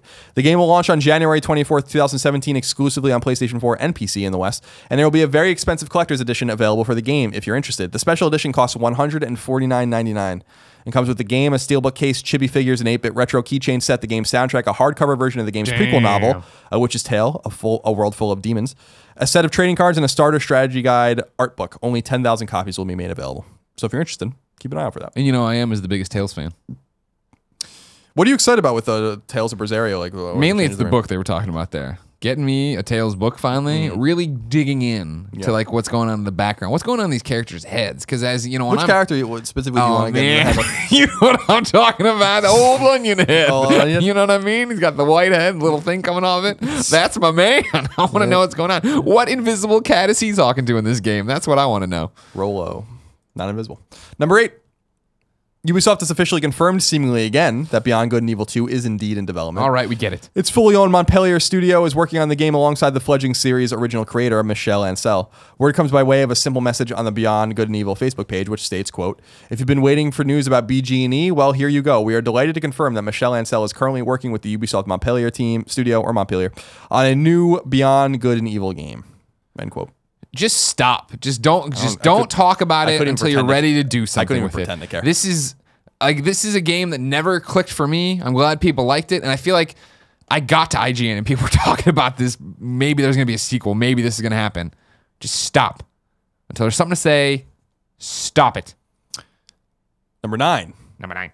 Bloodstained Ritual of the... And this is a wrap-up. Bloodstained Ritual of the Night, the upcoming spiritual successor to Castlevania Symphony of the Night, under development at Innie Creates, with the help of longtime Castlevania producer Koji Igarashi, has picked up a publisher. 505 Games will handle marketing and distribution of the game when it launches in 2018. Roguelike RPG Touhou Genso Wanderer is coming to both PlayStation 4 and PlayStation Vita by way of publisher NIS on February 7, 2017. Frantic 2D shooter slasher Earth's Dawn is coming to PS4 on November 1st. Interesting looking RPG Court of the Dead Underworld Rising is coming to PlayStation 4 at an undetermined time in the future. If you're still playing Fat Princess Piece of Cake on Vita, know that the game's servers will be shut down on January 1st. And finally, Wasteland 3, the game discussed on last week's show is going to website Fig for funding, was fully funded to the tune of $2.75 million in only 3 days. And that is it for the news. Colin, you know I can't wait for Touhou Gungshu Wanderer. But it's so far away. If I wanted to know what was coming to mom and grop shops, digital and brick and mortar, where would I go? You go to the official list of upcoming PlayStation 4, PlayStation 3, PlayStation Vita, PlayStation VR, and sometimes PSP software by the Kinda Funny co-founders. Batman Arkham VR comes out digital and retail. Batman Arkham VR immerses you in the, and this is for PSVR obviously, Batman Arkham VR immerses you in the Dark Knight's universe and redefines what it means to be the Batman. It's here. VR is here. Experience Gotham City through the eyes of the world's greatest detective in an all-new Arkham mystery. Think like Batman. Utilize his legendary gadgets in virtual reality to unravel a plot that threatens the lives of Batman's closest allies. It's really good. It was my favorite VR game we did from the 9 we did at launch. Battlezone. It's really good too. Comes to PSVR, digital and retail out the 13th. So strap into the cockpit of the Cobra, humanity's last hope and the most powerful tank ever built, and experience first-person VR combat across neon-scarred sci-fi landscapes in an explosive campaign for 1 to 4 players. Drive Club VR comes out for PSVR, digital and retail out the 13th. The roar of the engines, the screech of the tires, the scream of the crowds. Experience the wild rush of high-octane VR racing from behind the wheel of the most powerful high-end cars on the planet. Valkyrie comes to PSVR, digital and retail out the 13th. Experience the thrill of being an elite spaceship pilot in the sprawling sci-fi universe of Eve. Join the Valkyrie, an outlaw band of galactic pirates, and take up arms to claim what's yours. Trade cannon fire for cash as you chase wealth and notoriety on the edge of space. Welcome to the next life. Excited about that. Here's my question, though. Are you shaking in your VR boots that you don't have this yet? That this is one of the games that we don't... Is this a bad sign that you're not playing Valkyrie? I don't know. Okay. Because everything we've ever played for Valkyrie seems amazing. Valkyrie is what sold me on VR in the first place. It seems like that'd be a game you'd want ready to go when we got our units. Everybody gets their units. We might not be talking to the right people for all I know. Sandbox Strategies, I think, did the last one, right? So, or Yeah, was yeah, in yeah. charge of Eve, so we might just not be talking to them. It might not be Sony. No way. You're telling me I'm not talking to the right guy when I'm talking to a ROM? A ROM's the right guy for everything. You should talk to Sean about Eve if you want it. You want? I'm trying to help you out. You love space. I do. I love space. I'm a huge fan of space. You love outer space. I love inner space, the movie. Martin Short's best work. Here They Lie comes to PSVR digital out the 13th. Created by 4 industry vets in Sony Santa Monica studio, Here They Lie transports players into a terrifying world from which you cannot escape, where unsettling encounters and environments come to life, creating an immersive first-person experience further heightened by VR. Not sure I want to go into a VR experience that I cannot escape. I'm not sure. It's like a Goosebumps novel. Suction cups to your face forever. PlayStation VR Worlds comes to PSVR digital and retail. Step into PlayStation VR Worlds and prepare to journey through 5 unique PSVR experiences specifically created for the players. Go nose to nose with a great white shark, crawl through decaying space hulks, weave between oncoming traffic, survive a futuristic sport, or take part in a gritty London gangster thriller.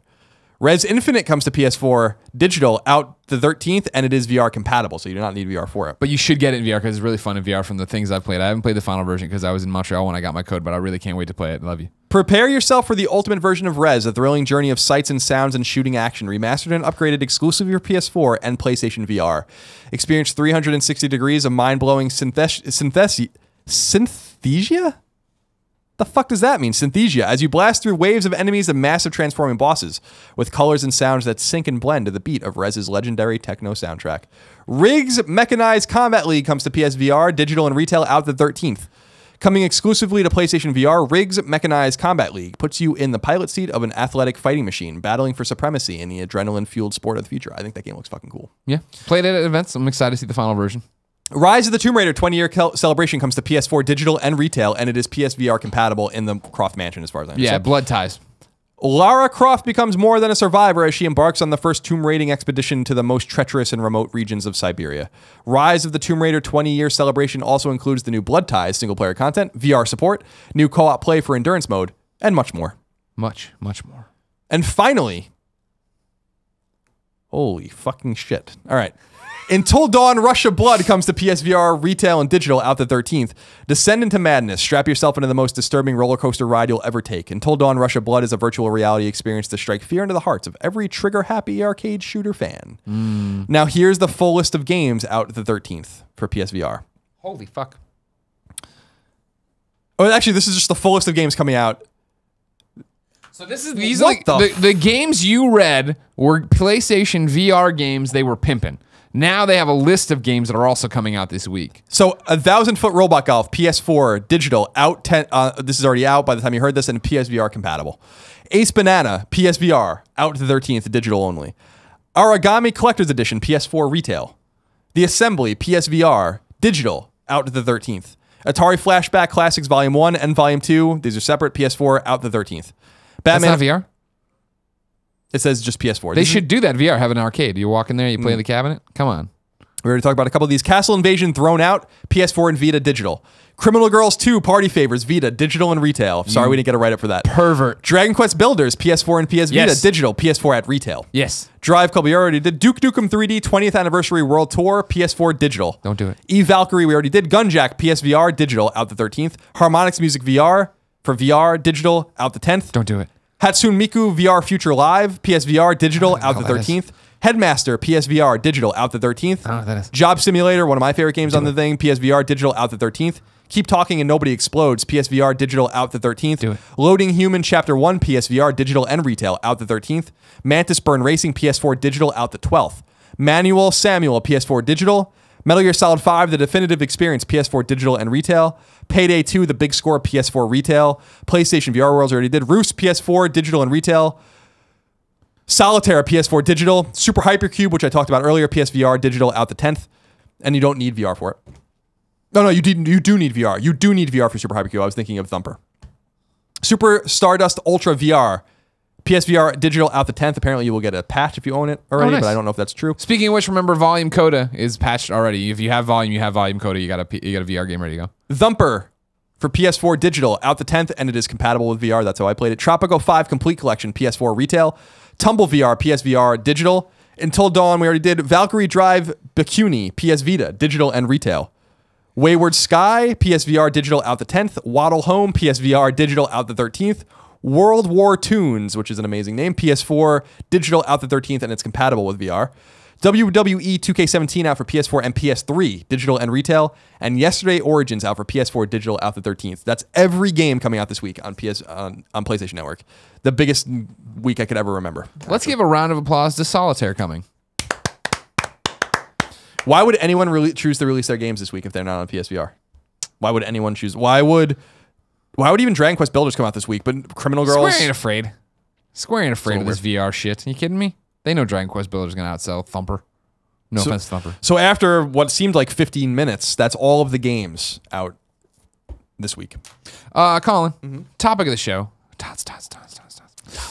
I feel like it's a good lead-in from your Amy Hennig story, right? Because in the Amy Hennig story, you said, quote, they're just video games when you're talking about this, right? Top of the show comes from TReed91. Hey, guys. I've never played the original BioShock when it came out, so I picked up the collection to give it a go, and I am loving it so far.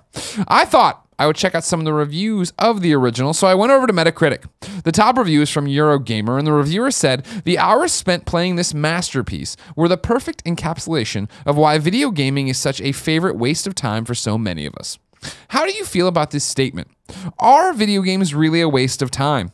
I personally disagree, but I would love to hear your thoughts. Thanks, Tim/TReed91. Well, I want to say real quick at the top that when I'm saying per the Amy Hennig story that they're only video games, they're only video games. They're not. It's not life and death. We don't have to kill ourselves to make them. That's all I was trying to say. I'm not trying to say that they're child's. Oh no. I think the core of that is right here in the way of like our video games are our favorite waste of time. And do we agree with that? Yes. Do we? I mean, how? Yeah. It's what do you? I mean, I love video games. They're my favorite recreational activity. They aren't life and death. They aren't seeing my family. They aren't doing the things that make you I won't go that far. I was going to say things that making you a better human being. I think games and lessons learned in a video game can make you a better human being, make you a more interesting person. But I mean, it's the same way of like our movies and our TV, our books, our stories, is fiction, all of these things are in a way waste of time, right? Sure. Any recreational hobby, I think you can make a case for being a waste of time, but also being enriching. They enrich your lives. That's what I'm saying. I'm not saying it's a pejorative when the games are a waste of time. I waste my time 15 different ways every day. Like I'm not saying that it's, I sit on my phone, waste my time. I flip through the channels, waste my time. I browse the internet, waste my time. Every time I talk to Kevin, it is the biggest waste of time of that day, regardless of what else is going on around me. So I'm not saying it's a pejorative. I think I agree with what they're saying. They could have maybe used a different word, like you said, your recreational activity. Sure. But games are a waste of time. And that we waste time intentionally with them. That's what we like to do. So I see what the BioShock reviewer from Eurogamer some 10 years ago now was saying. It is one of my favorite ways to waste time too. I love to waste time, watching a documentary or anything like that. Could you say that is documentary a better use of time because it's real or because it's educational or reading a book? I don't know. I try to make those particular value judgments. All I know is that I've been playing games for about 3 decades, pretty much every day of my life. Yeah. And I'll never stop playing games. And I love playing games, but I'm not on this high horse where I act like I'm using my time in a novel way, because I'm not. Yeah. I could be doing fucking volunteer work or something. That's not. And that's the thing. Like where does it net out on what? I mean, I feel like you get down to brass tacks here of what isn't a waste of time, right? And I mean, technically, for not it to be a waste of time, would it be that I leave my one job and go to another job to continue to make more money, to continue to provide, and right. Like anything I'm not doing that isn't anything that I'm not doing that isn't for the greater good or the good of those around me, would that be considered a waste of time? It's like an anthropological kind of argument, right? Like the discovery of fire allowed... Not a waste of time. Not a waste of time, whether it was really discovered or whether they figured out how to harness it first and then they figured out how to make it. But Franklin with the kite and the electricity. Right, that's exactly 1750s is when we discovered fire. It was really remarkable that we got that far without it. But the point I'm trying to make is these guys had no room for luxury, right? Like they went to bed, they were scared at night, they were cold, and then they made a fire and it protected them from creatures, allowed them to cook their food, which might have helped them, and then it allowed them to stay awake at night, and then maybe have more need to create the written word or create. It gave them time, right? Yeah. Create culture, and then agriculture came, and animal husbandry and all this kind of shit, and suddenly you had excess food, and you didn't have to hunt all the time, and you didn't have to worry about where your food was going to come from for maybe 8 months at a time because you had a storehouse of it. Suddenly you had all this time to waste. And ever since then, people have been wasting time. Right. They've been whittling. So I'm not saying that like it's a bad thing. I'm saying that like you figure out ways to fill that time. And I don't think there's anything wrong with that. I my entire day is structured around how much time I can possibly waste. Sure. I get everything that I need to get out of the way done so that I can waste the rest of the time and however I want. I want to go out to dinner. That's a waste of time. It's a waste of money too. But I like to do that. And then I played Mafia 3 for 25 hours in 3 days. It's a fucking complete waste of time. But that's why I wanted to spend my time. So I don't think there's anything wrong with that. See, this is the thing about gamers. We have nothing to prove. This is what we always talk about with movies, right? Like we want movies to represent games, and and who gives a fuck? We have nothing to prove to anyone. This is how we enjoy playing and enjoying our time and spending our time, and we have nothing to prove to anyone else. So I agree with you. So but I'll waste as much time playing games as I want. I love it. I agree with you, and obviously I feel like you definitely see that of gamers still looking for mainstream acceptance, looking for everyone to accept this. It'll be that thing I talk about all the time, when all the old people die, when there isn't a generation that didn't come up with someone playing a video game around them. It won't be like this. In the same way that I don't think anybody writes into a movie podcast and says, "Are movies a waste of time?" Well, no, I mean movies are a waste of time too. They are, but nobody worries about it. Watching TV is a waste of time, and nobody takes offense to that though. And I'm sure somebody would. I'm sure Nick Scarpino would punch through the wall right now. This is cool. We have a lot of time. We spend a third of our time sleeping and a third of our time working. Typically, you have a third of your time to just waste. I think that's part of the luxury of being a human in the 21st century. So take pride in it. It's fun. Get fat. And don't get too offended by what other people are saying. I don't care what people think about playing games, and I don't care that people think it can be childish or you can spend your time better. I don't care. Games have gotten me this far, and I enjoy them, and they keep my mind sharp, and they keep me entertained. And I don't really see, to your point, as how it's any different than movies or TV shows. I think it's way different than books, because maybe books are a little bit better for your brain, but challenges me. How many words and when I really think about it, how much did I learn from playing video games? I was playing RPGs at a very young age. Like how much, did I learn from doing that? I unintentionally learned like Norse mythology from Final Fantasy games. I learned what is a phoenix down? What is that? What is down? That's a feather. The phoenix rising from the ashes, right? Like and it revives you. Like what is a tonic? Right? Like, what does that mean? What is that was a band that you wanted more than I can give. You know what I'm saying? Like, you unintentionally gather. I remember the word maelstrom, which I use sometimes, comes from Tales of Destiny. I remember learning that word. It's a spell. I'm like, what the fuck's a maelstrom? And I went into a dictionary, looked it up. Yeah. It's a storm. Yeah. So I'm not saying we have to learn things from games. I'm saying that we do. And it does enrich your life, and I think sharpen you up a little bit. And I would say that a person who has a well-balanced life, which is what I try to conduct, I think I could live a pretty happy life too. You should read. You should watch movies and documentaries and TV shows. You should spend time with loved ones and spend time alone. And you should play games. It's all good. Colin, trophy time. What do you got from? Well, I figured you'd want to see the WWE 2K17 trophies. I will. I'm sure bullshit. I'll also show you Riggs trophies and Eve Valkyrie's trophies today. Thank you. And do you want Resident Infinite's trophies? They're here as well. I would like that. We can show those to you, and let's end it there. Okay. So WWE 2K17, 9 bronze, 17 silver, 4 gold, and a platinum. And it seems like they have some. Let's see. Yeah, ranked matches. Yeah, hate that garbage. There's a silver trophy called 100 bouts. Play 100 matches online. It seems like that is the only one, because what's interesting here is that every trophy has parentheses. Not the name, but the description. Single play, single play, single play. Exhibition play. There's one for ranked matches, and that's the only one, it seems like. Sounds pretty traditional. And then play against mode AI is the others. Okay. But let's see, how many did I say? There's 4 gold trophies. So the gold trophies are, Snickers, hunger to win greater than hunger. It's a Snickers logo for the trophy. Good, okay. WWE Universe, play and win 50 matches. Gold, a winner is you. Win at least 20 matches on hard difficulty or higher in Universe or Exhibition. Locker Room Rat, complete a match with 50 different superstars. and New Conqueror win one match by pinfall against Brock Lesnar with difficulty legend. Oh, wow. Now, I take issue with one thing in these trophies. You tell me what's wrong with the names. One of a kind. Oh, my God. They're not using title case. So it's just. But sometimes they are. Oh, that makes it even worse. But you see, that's the thing is they're Suplex City, the capital S, capital C, because that's a proper noun. What about the New Day? The New Day, that's a proper noun. That's Austin Creed. And Welcome Xavier to the Woods. Dungeon. This is another thing. Yeah, because it's the dungeon, the Heart Dungeon, because it's Natalia and Bret Hart. So when they use a trophy, there's a the gold New Conqueror. Conqueror is lowercase because it's just like whatever. There's a million conquerors. Fucking annoying. All right, Riggs MCL trophies: 18 bronze, 8 silver, 6 gold, and a platinum.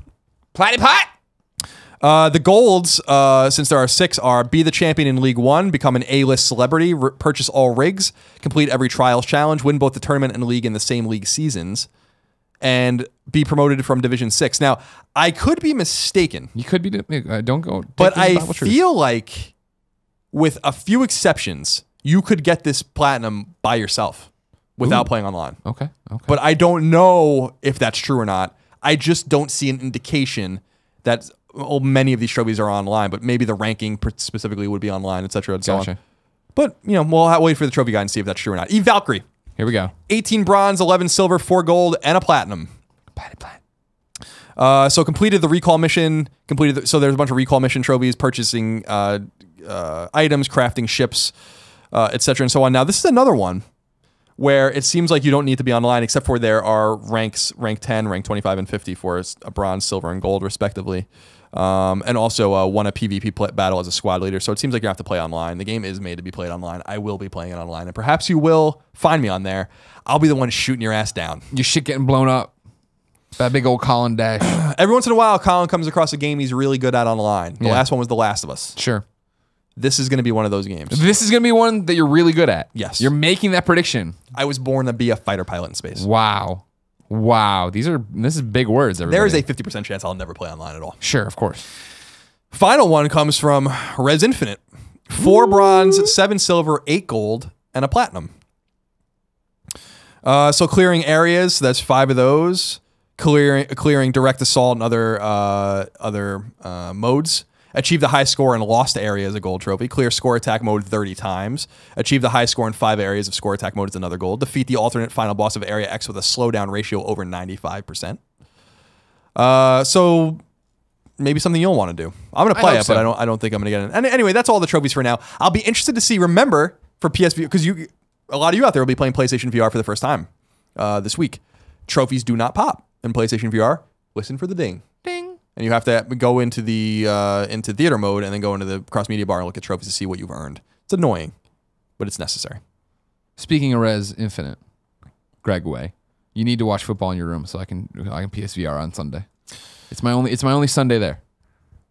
I'm not even going to be here, thank so goodness. You can do whatever you want. Oh, thank Jesus, God. Oh, Jesus. I thought we were going to have to fight about it. There will be no fight. If I wanted to stay in the fucking living room, I'll stay in the living room. But I'm going to graciously let it go because I won't even be here to argue with you about it. You don't like the guerrilla tactics I'd use in that living room. Oh, I'd like to see you fucking... I'd like to see you... Out there in my boxer shorts making sausage. What kind of Viet Cong fucking nonsense you're going to be pulling on me in there, but I'll have to wait for another weekend.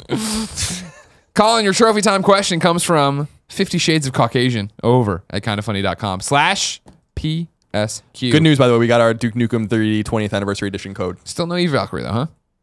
Hey, Colin and Greg. As a longtime trophy hunter, I take pride in the trophies I achieve as well as the time I put into them. This is made clear through the attempt to platinum many PS Plus free games I get. Last month, September, I humbly received Amnesia Memories from the PS Plus gods themselves on my Vita. Being a huge fan of anime, I was excited, but in order to platinum the game, I had to sacrifice much of the enjoyment I would have gotten otherwise with a fresh run through of the game, mainly based on the time restrictions. Seeing as another anime style visual novel has been released this month for PS Plus subscribers, I'm debating doing the same thing. So I ask you this. Have you ever sacrificed enjoyment and experience of a game for trophies?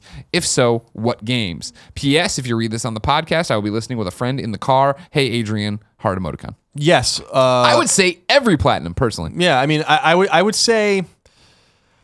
I very rarely, if ever, play a game without knowing what the. I never play a game without looking at the trophies and trying to figure out how many of them I can get if I can platinum them. The thing that I'm trying to do more of now, and we've discussed this, it's not even really a new thing anymore because we've been like this for quite some time now, is that I'm not going out of my way to platinum games anymore. Yeah. Like Mafia is a good example. Mafia 3, it seems like you could use some clever saving techniques to not have to do this, but you have to play the game probably twice. Because you have to, there's a specific trophy where you have to keep all your associates alive, and then there's a trophy where you have to keep all your associates, only one of your associates alive, then you can't do both. Yeah. So with that, my whole goal with Mafia was, and none of the collectibles in the game, the Playboy magazines, the Hot Rod magazines, the record label or the record covers, none of them are tied to trophies. And I went, and there's no like 100% trophy or anything for Mafia. No. To worry about? Okay. And so. But I went into the game being like, I'm going to play the game the way I want to play it. I get all the collectibles. I don't care about the trophies. And I'm not getting the platinum trophy in this game. There's no way. Like, I'm definitely not playing Mafia 3 again after this. Yeah. Mafia 3 is going to get deleted off my console when I'm done with it, and we'll forget what ever existed probably. Gotcha. So I'm trying to... So ringing endorsement. So I'm trying to keep that in mind, but whenever... I go out of my way sometimes. BioShock's a good example.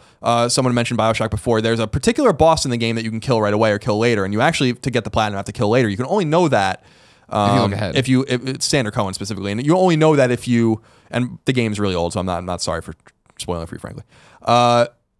You have to know that by looking at the trophies. And so I always look at the trophies, and the weird thing with Tomb Raider was that I was using an achievement guide. Felt a little dirty. Yeah, you did. But I had to do it because we don't have a trophy guide yet on PS3 trophies or PS whatever the fuck it's called now. So PlayStationTrophies.org. So I always look at the trophies personally. But I mean I don't always go out of my way for them. And that's the thing about it. Have you ever sacrificed the enjoyment? I feel like most of the time, I mean, like, even like there's something rewarding about getting the last blast shard in Infamous after it vexed me, and I had the printouts of the photos I had taken and I had gone through. But even that, at some point, it was fun to do it, but it wasn't fun in the way the game wasn't meant to be fun. I don't think, in terms of exploring and 100%ing and doing all these different things. In like Fallout 4, platinuming that and getting like having to wait for that fucking goddamn town to level up to 100% happiness. I don't think so. It's just like that isn't fun, and like I feel just about every platinum. I'm trying to rack my brain for a platinum I have that I just the whole way through was like, this is a joy. I think there's always something where I'm like, oh, this is work right now. This is the one time I got to work. I feel like you mentioned it with Blast Shards. I feel like the Infamous games, I platinumed all 3 of them. You did too. Yeah. I feel like those were fun platinums, and they were fun. Yeah. You know what? I feel like my second time through Second Son, and like I'm just like, oh, can I level this up? And I was going around having to do like the final thing of clearing out a few spots just to get enough points to upgrade whatever. I was like, what I'm realizing is that the perfect trophy list, though, Greg, is the trophy list that rewards you for. I like trophies that reward you with story points. Yeah. And I like trophies that are like collect all of this or do all of this. I don't necessarily like the trophies where it's like get 10 headshots in a row. No, thank you. I drive 1,000 miles. Do all that kind. I don't like that kind of stuff. Drive 1,000 miles. Cumulatively, I don't mind. Get 10 headshots in a row. Something fucking stupid like that at the last second can go wrong. I'm like, oh my god. It was really annoying in the Uncharted collection on PS4 because they took those trophies and made them harder. They added more numbers. I'm like, why would you do that? Yeah. Why would you even go out of your way to do that? You're just annoying me. I already platinumed these games once. Yeah. And I'm platinuming them again for some reason. Now, 5 of my platinum trophies are Uncharted games. It's like, okay. So when are you going back for 4? I want to play it again. I'm not really in the mood. You stopped. There's too many other games. You didn't redo 3 either, right? That's the one. No, 3 I stopped at, which is weird. But I did 1 and 2 in like a few days. Yeah, you were crazy for a little bit. Well, it's because Crushing's unlocked immediately, and that was very. I would have never done it at all if I had to play those games again twice. Sure. But it was nice to play them again. So we will inevitably make a game one day, I feel like, and we will have finally say over the trophies, and that's going to be a really great day. And I still think we can, we could easily open up our consulting business on trophy and achievements. We really should just do it. Offers on the table, ladies and gentlemen. You're making games, hit us up. Let us know. We'll come do a very fair price, and there has to be a Kevin trophy in every game. Or just his face can be one of the the icons. Exactly. Arriba! And then his little face pops. How do you spell that? Can I get a Minority Report on all that, Kev? Not good, he says. Trophy Time was brought to you by DollarShaveClub.com. Guys, you don't need to choose between price and quality to get an amazing, affordable shave. DollarShaveClub.com is the answer. To prove how amazing their shave really is right now, they are going to give you your first month free to join the club. DollarShaveClub.com. It's calm, not clom. That's not a word. Delivers amazing razors right to Tim Geddes' door. And you think you can get a better shave than Tim Geddes? Have you seen how spruced up that neck is? Gia comes in, the first thing she does, takes her finger, rubs it along his neck where the beard ends. because she wants to feel that dollarshaveclub.com shave. Maybe when I said Gia, I might have met Kevin. It doesn't matter. You know, somebody's rubbing his neck. And if you want your neck rubbed, you need to go to dollarshaveclub.com. Why? Because you go there, you pick a razor that works for you from the lineup of amazing blades, and that's all there is to it.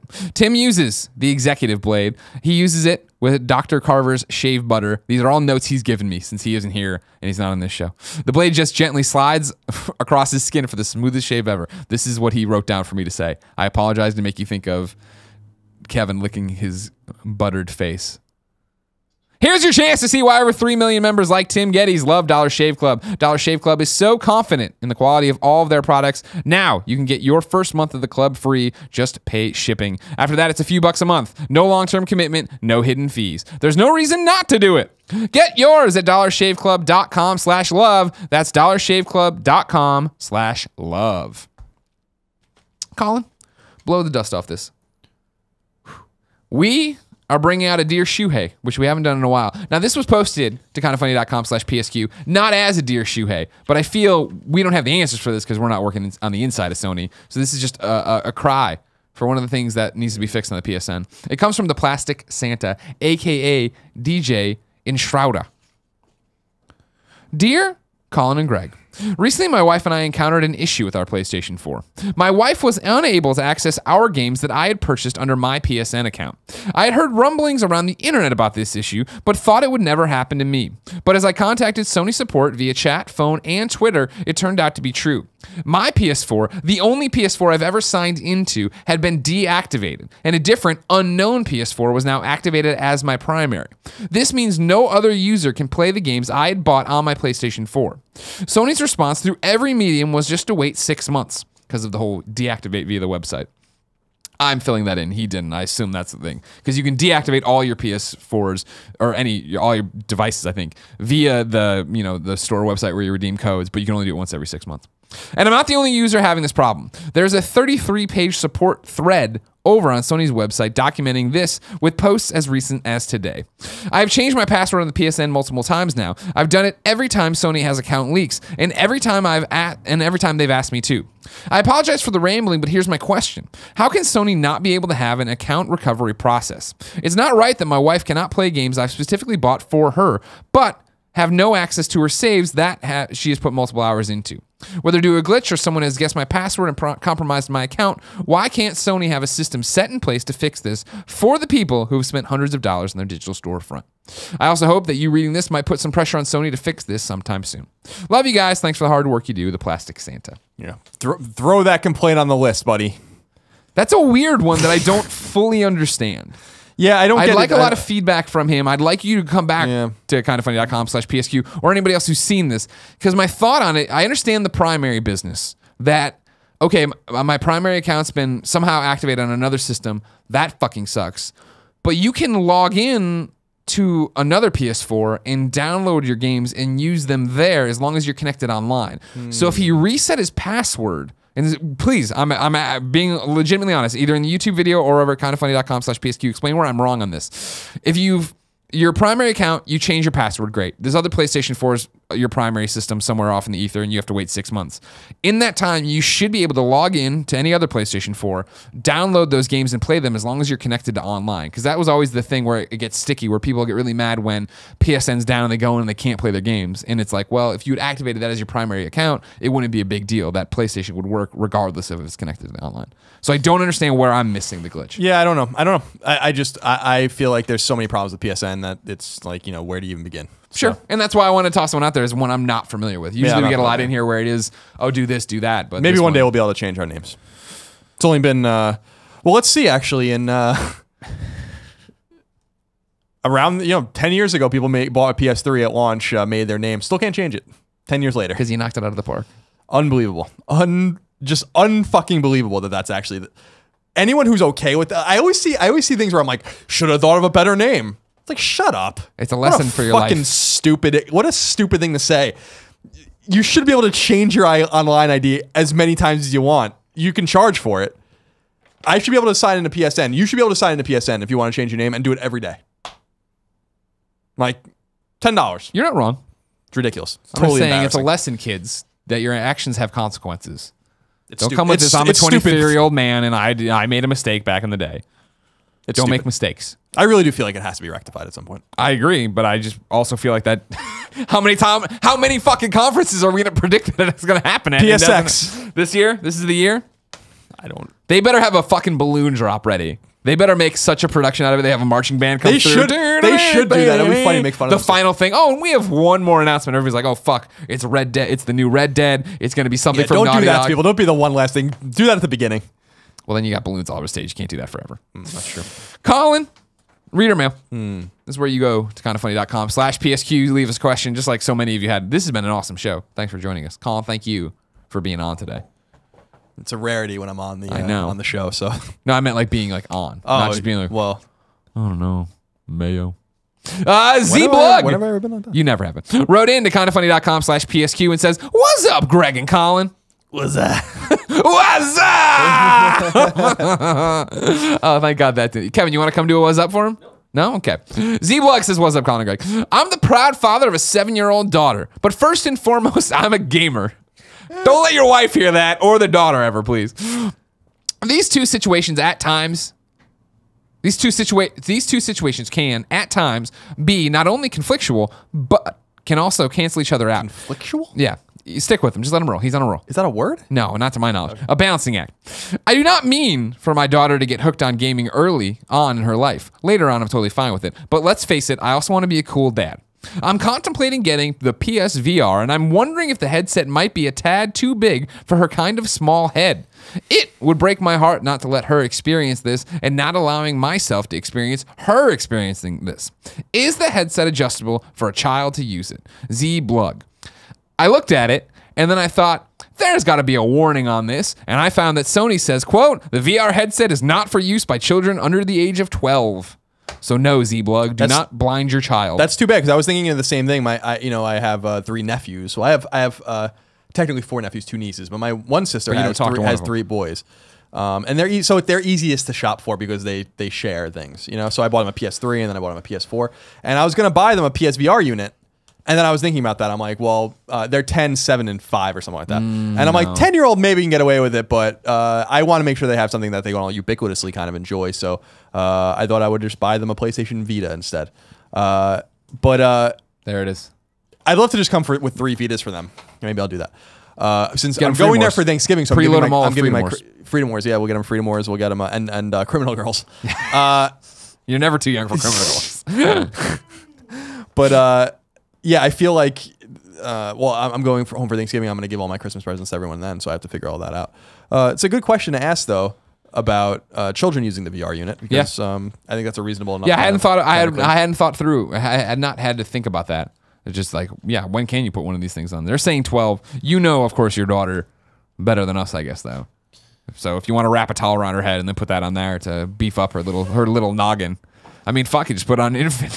Take it into the maternity ward. Immediately out of the womb. Yeah, and into virtual reality you go, son. We'll see how this works out in 10 years. By the way, shout out to young kids playing games. I was talking to my brother, who I'm going to see at Thanksgiving, and his son is 6. Beat Mega Man 9 by himself. Wow. All you 20 and 30 and 40-year-old motherfuckers can't beat Mega Man. My 6-year-old nephew just beat it. Step your game up. PSP. Step your game up. PSP, Marcus. Step your game up. Stop embarrassing yourselves. It's that Dave wrote in to kindafunny.com/PSQ and says, hey, fellas, with the PlayStation VR coming out soon for people, I was curious how you feel about unboxing stuff like this. Like for me, when my wife got me a PS4 when it first came out, she had opened it and set it up for me while I was at work, which is nice on her part, but damn it, woman, do I love opening new things. Even if it's just a new game, looking at the manual, which is very shitty these days, and even just popping it out of the case makes me go from 6 to noon. Just curious on your thoughts. And if you guys are still enjoying PSVR, yours truly, Dave. I'm right there with you, Dave. I love a good unboxing of like the thing you've been waiting for, the tech you've been waiting for, getting it, peeling off the stickers, putting it on your shelf. And as we saw in the unboxing, I mean, and I'm not just saying this, the very boutique kind of upscale thing they got going on with the PSVR box. Yeah, they're making nice. Definitely making you feel like this is where your money's going. But yeah, I don't think you're alone in that. I think we all fall victim to that, right? Sure. Yeah. You buy it or the wife was trying to be nice, but no, I agree. She did a nice thing. I would have divorced her personally, but damn, you won't even buy Aaron a PS4. You're fucking shitting out PS4s and PS3s and Vita to all these kids you only see once every 5 years. Buy the woman you see every day a PS4. Are you waiting for that Pro? She demanded the Pro. She got that 4K TV? She's like, I'm sick of these shitty frame rates. I was like, hey, babe, do you want me to get you a PlayStation 4? And she's like, it's not a PlayStation 4 Pro. Get the fuck out of my apartment. Yeah. And I'm like, I didn't realize you had such a passion for 4K gaming and HDR. And she's like, you don't know me at all. Things. You don't know me at all. Red Panda Rexy says, greetings, Greg and Colin. With many games set in real-world U.S. cities, do you think this impacts how American gamers enjoy such games? E.g., if you live in San Francisco and you play Watch Dogs 2, does that enhance your gameplay experience because you can relate much more intimately to the setting? Or does it jarringly pull you out of the game when you notice things that don't match up with the real-world counterpart? Love your work. Cheers, David. I think it can go both ways. Someone that I didn't even think of this, but someone when I was playing Mafia 3, one person, I got a lot of tweets about it, but one person was like, I'm still grasping with the terrible version of New Orleans that they created. Yeah. And I was like, well, I've been in New Orleans once, but I wouldn't know. You know? Of course. So, but with San Francisco, with Watch Dogs, should I play it? And I think I probably will. Yeah, I probably will notice that. And it, we were talking even about some of the weirdness, I think, with Tim. Yeah, we did a topic about him, where him and I, there's a Let's Play up, where like course, the marina runs YouTube.com. into Soma or something like that, kind of something funny weird. games. Yeah, like, I like it. For me, it enhances it when it's done well, and I think San Francisco's done well enough where I'm like, oh, this is cool. Like, it is cool that like the Ocean Beach sign is there, and it is cool that I know exactly where Ubisoft is based on where South Park is. Like, they hit enough of those milestones, those like the big ticket items that you're like, okay, cool. But then I understand it's a video game and you're truncating everything, and like, yeah, Golden Gate Park is huge and runs right over to the water and does all this different stuff. I'm fine with it, but yeah, it is that thing when it's done. I remember jumping into Driver San Francisco and being like, what the fuck is this? And then playing Watch Dogs, the original one, where it was, oh, it's Chicago, and you drove by and it's like, oh, this isn't like it's close, yeah, and this is where Wrigley should be, but this doesn't feel like it. This so far from the little bit we played, Watch Dogs San Francisco feels like San Francisco, even though clearly it's truncated and different. Colin, final question of the week over at kindafunny.com/PSQ comes from Ripperoo22. Ripperoo. Now, this is a question we've been getting a lot of, all right? Hi, guys. Do you believe that PlayStation could possibly release free VR games through PlayStation Plus as early as the end of 2016? This could possibly be an incentive for people who aren't convinced on VR to invest, although they may face backlash from people who do not yet own it and the free game they cannot play. Brad. Yeah, I hope so. They can get rid of one of the PS3 or Vita games. I think they should get going right away. And I don't think they could give away with that, but I think they could just add a VR game every time. And I think it does work. I think it would work even better than the Vita way did, because that was always the argument, right? Even if you don't own a Vita, redeem every Vita game. Maybe one day you're going to get it. And I think it also probably did work, where eventually people were like, well, fuck. I have a library of 12 Vita games already. Why not do this? And when you get to there, where it is like, when you figure if you launch it, and it's a year out before we get the first VR game where you're like, fuck, you need to play this. You're going to be like, well, shit, I got 11, 10 games already. Why not for this one that's there? Right. I can play the experience, pick up the easy trophies, and go that way. Colin, are you ready to meet P.S. I love this best friend XOXO of the week? This is where one of you writes in to kindafunny.com/forums, post your PSN name. We read it on this show. All the other best friends out there, they befriend you on PSN. You get many friends to go play things with, or they just send you nice messages. This one comes from Z-Wraith. ZWRAITH. That's the PSN name. Hello, Greg and Colin. Don't wait for Colin to reply. Fuck that noise. Long time, first time here. I have been playing online games since Call of Duty 4, where I used to play with friends till all hours of the night. In recent years, I have become more of a single-player type of gamer, but I still enjoy playing Call of Duty online regularly. I even play at a competitive level whenever I have the chance. Well, with Modern Warfare Remastered campaign out now for those who pre-ordered, I obviously platinumed it in the first 3 days. Damn. It has got me pumped for the multiplayer and full release of the game. The problem is that I don't have nearly as many online buddies to play with as I used to. I would very much appreciate it if you could make me the best friend this week so that I can hop on to Modern Warfare Remastered with some peeps. My PSN is Z-Wraith. This can also be a dual submission for best name of the week, because I goddamn love my PSN name. Thanks for listening. P.S. I don't know if I love you. He's a bold young man. I like it. Well, Z-Wraith, you are the best friend of the week. Everybody befriend Z-Wraith. Play Call of Duty with him. Now, this week's forgotten PlayStation game. This one comes from Zora IZ. Zora's. Zora's? I don't Zora like it. is. Zora is. I'm hungry. We're almost done. Don't worry. I'm posting for this week's Forgotten PlayStation Game of the Week. My Forgotten PlayStation game is Chaos Legion. I'm not sure if you guys remember this, but it was a very good action hack and slash game back in the day, originally published by Capcom. If I get picked, thanks. Shout out to Reformed Gamers. Grace and peace, yeah? This might be the first one that I never heard of. Pop it up there, big boy. Chaos Legion. It's a PS3. What is it? What just a PlayStation. Well, while you do that, I'll tell you that the Forgotten PlayStation game is brought to you by Uber. Colin, we like Uber. We use Uber a lot. We authentically love Uber. It's true. Even before they gave us the sponsorship, we really like Uber. I spent a scary amount of money on Uber. I don't want to know how much I spent. I don't want to know how much I spent. We've all taken jobs to earn extra cash. Back in the day, Greg Miller, worked at Petland. And let me tell you, that sucked. You can hear about that on the Game Over Greggy show.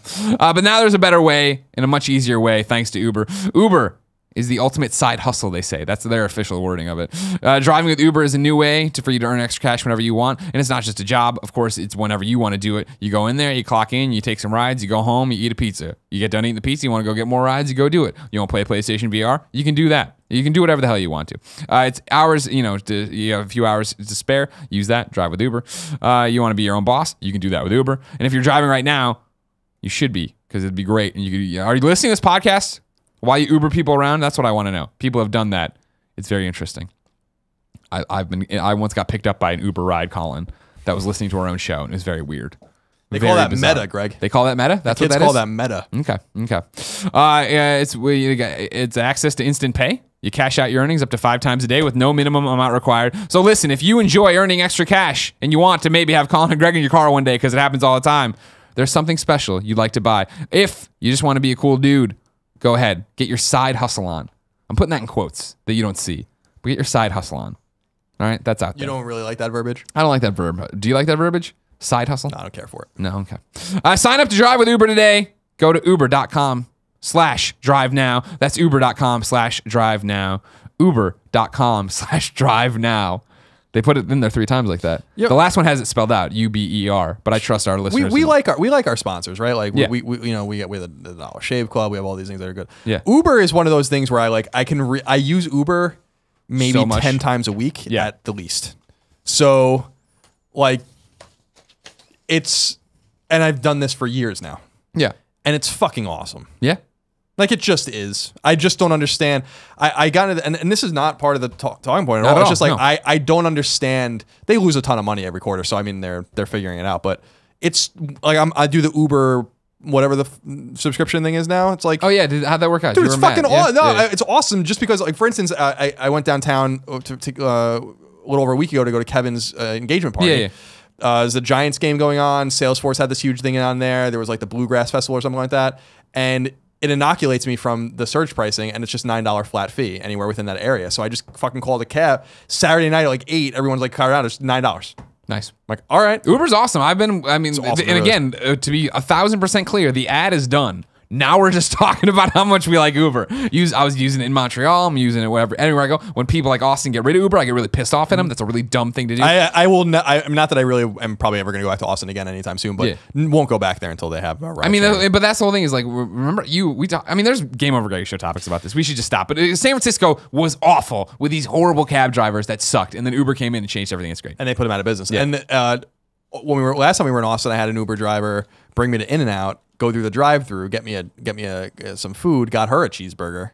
You got her a cheeseburger? I got her a cheeseburger. Nice, went back to the hotel, literally like $8. I was like, "Are you fucking kidding me?" Well, remember when we went to Kentucky and we got in the Uber and that was the best. You made him idle outside the grocery store or whatever. I was in there for a half an hour, probably $10, $11 or something. The crazy thing is like I don't care. I'm like, really? All right. I'm gonna go in and get some wood. I'm gonna get some eggs. Kentucky was great. Time for PSN's worst name of the week. This is where one of you gives us your name. I saw some people posting Rocket League names again. You know, I hate that shit. Over on kindafunny.com/forums.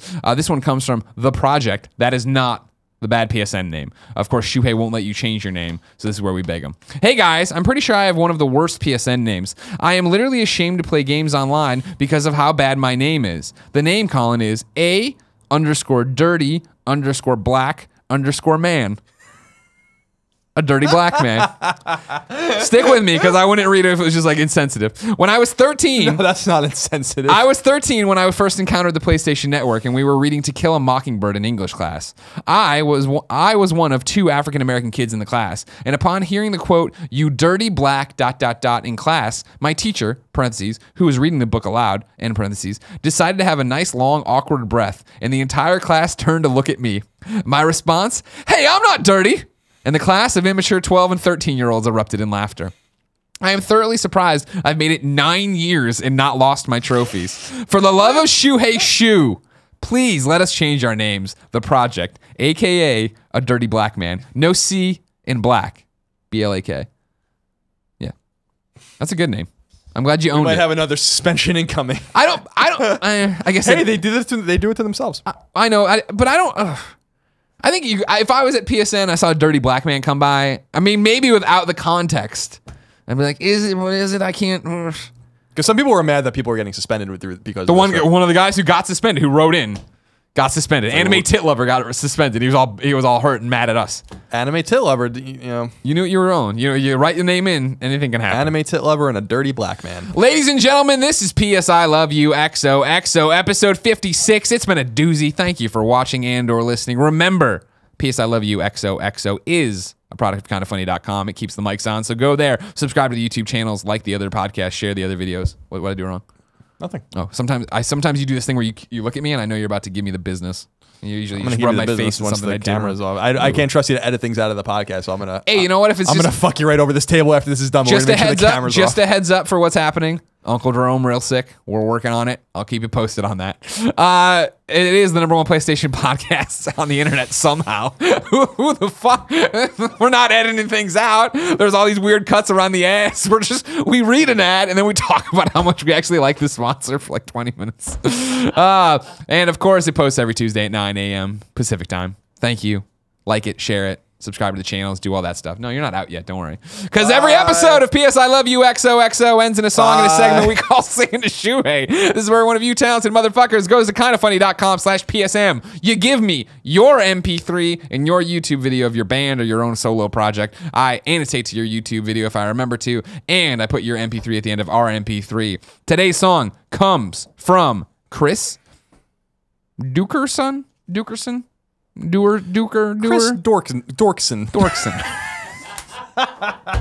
Hey, Colin and Greg, my name is Chris Dorkson, and I'm from the chilly province of Manitoba. Today I submit one of my original songs that I wrote earlier this year in the wake of a breakup. I felt like the girl mistreated me, and so this ballad was written. Titled Make It Worse, it exemplifies my feelings of wistful sadness for what could have been. Anyways, I'm doing much better now. This track comes off of my Where Do We Go From Here EP, which I recently released on SoundCloud, and can be found or downloaded for free. And he puts his SoundCloud in here, and it looks like it's soundcloud.com/Chris-Dorkerson-1, Dorkersen. Just go to the YouTube video. It's all annotated.